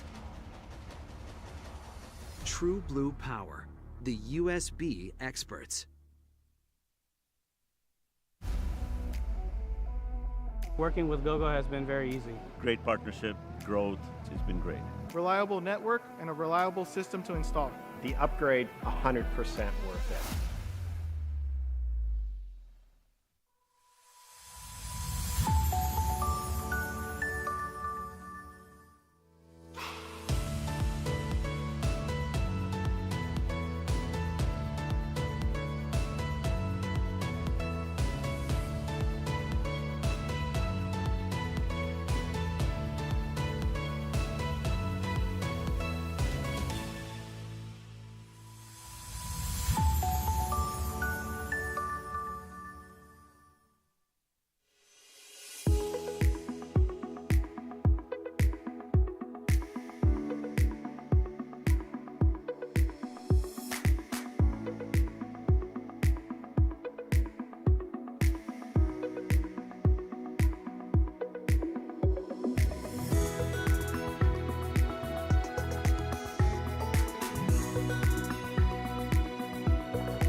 Flying is my entire life. It's all that I've ever known. I've relied on Hartzell propellers since about 1995. Hartzell means much more than a propeller. It's a relationship. When you hear the phrase built on honor, they care about us as pilots, they care about our community, and they care about the product they build. It's such a proud honor to fly behind that propeller. For over 30 years, the massive Sport Plane Resource Guide has provided expert, credible information, evaluations, and critical analysis of all that the sport aviation world has to offer. The all-new digital Sport Plane Resource Guide is coming with extensive multimedia features that are constantly updated, an even more comprehensive online guide to all things sport aviation. Available soon. www.sportplane.com. Are you ready to ace your FAA drone pilot knowledge test, get your remote pilot certificate, and start earning money? Well, flying a drone is a great tool that can open up new business opportunities for anyone. Realtor, insurance adjuster, videographer, or commercial weekend drone warrior, you need to fly legally. Whether you're pursuing your initial Part 107 remote pilot certificate or you need a renewal, King Schools has a course just for you. So start learning today at kingschools.com.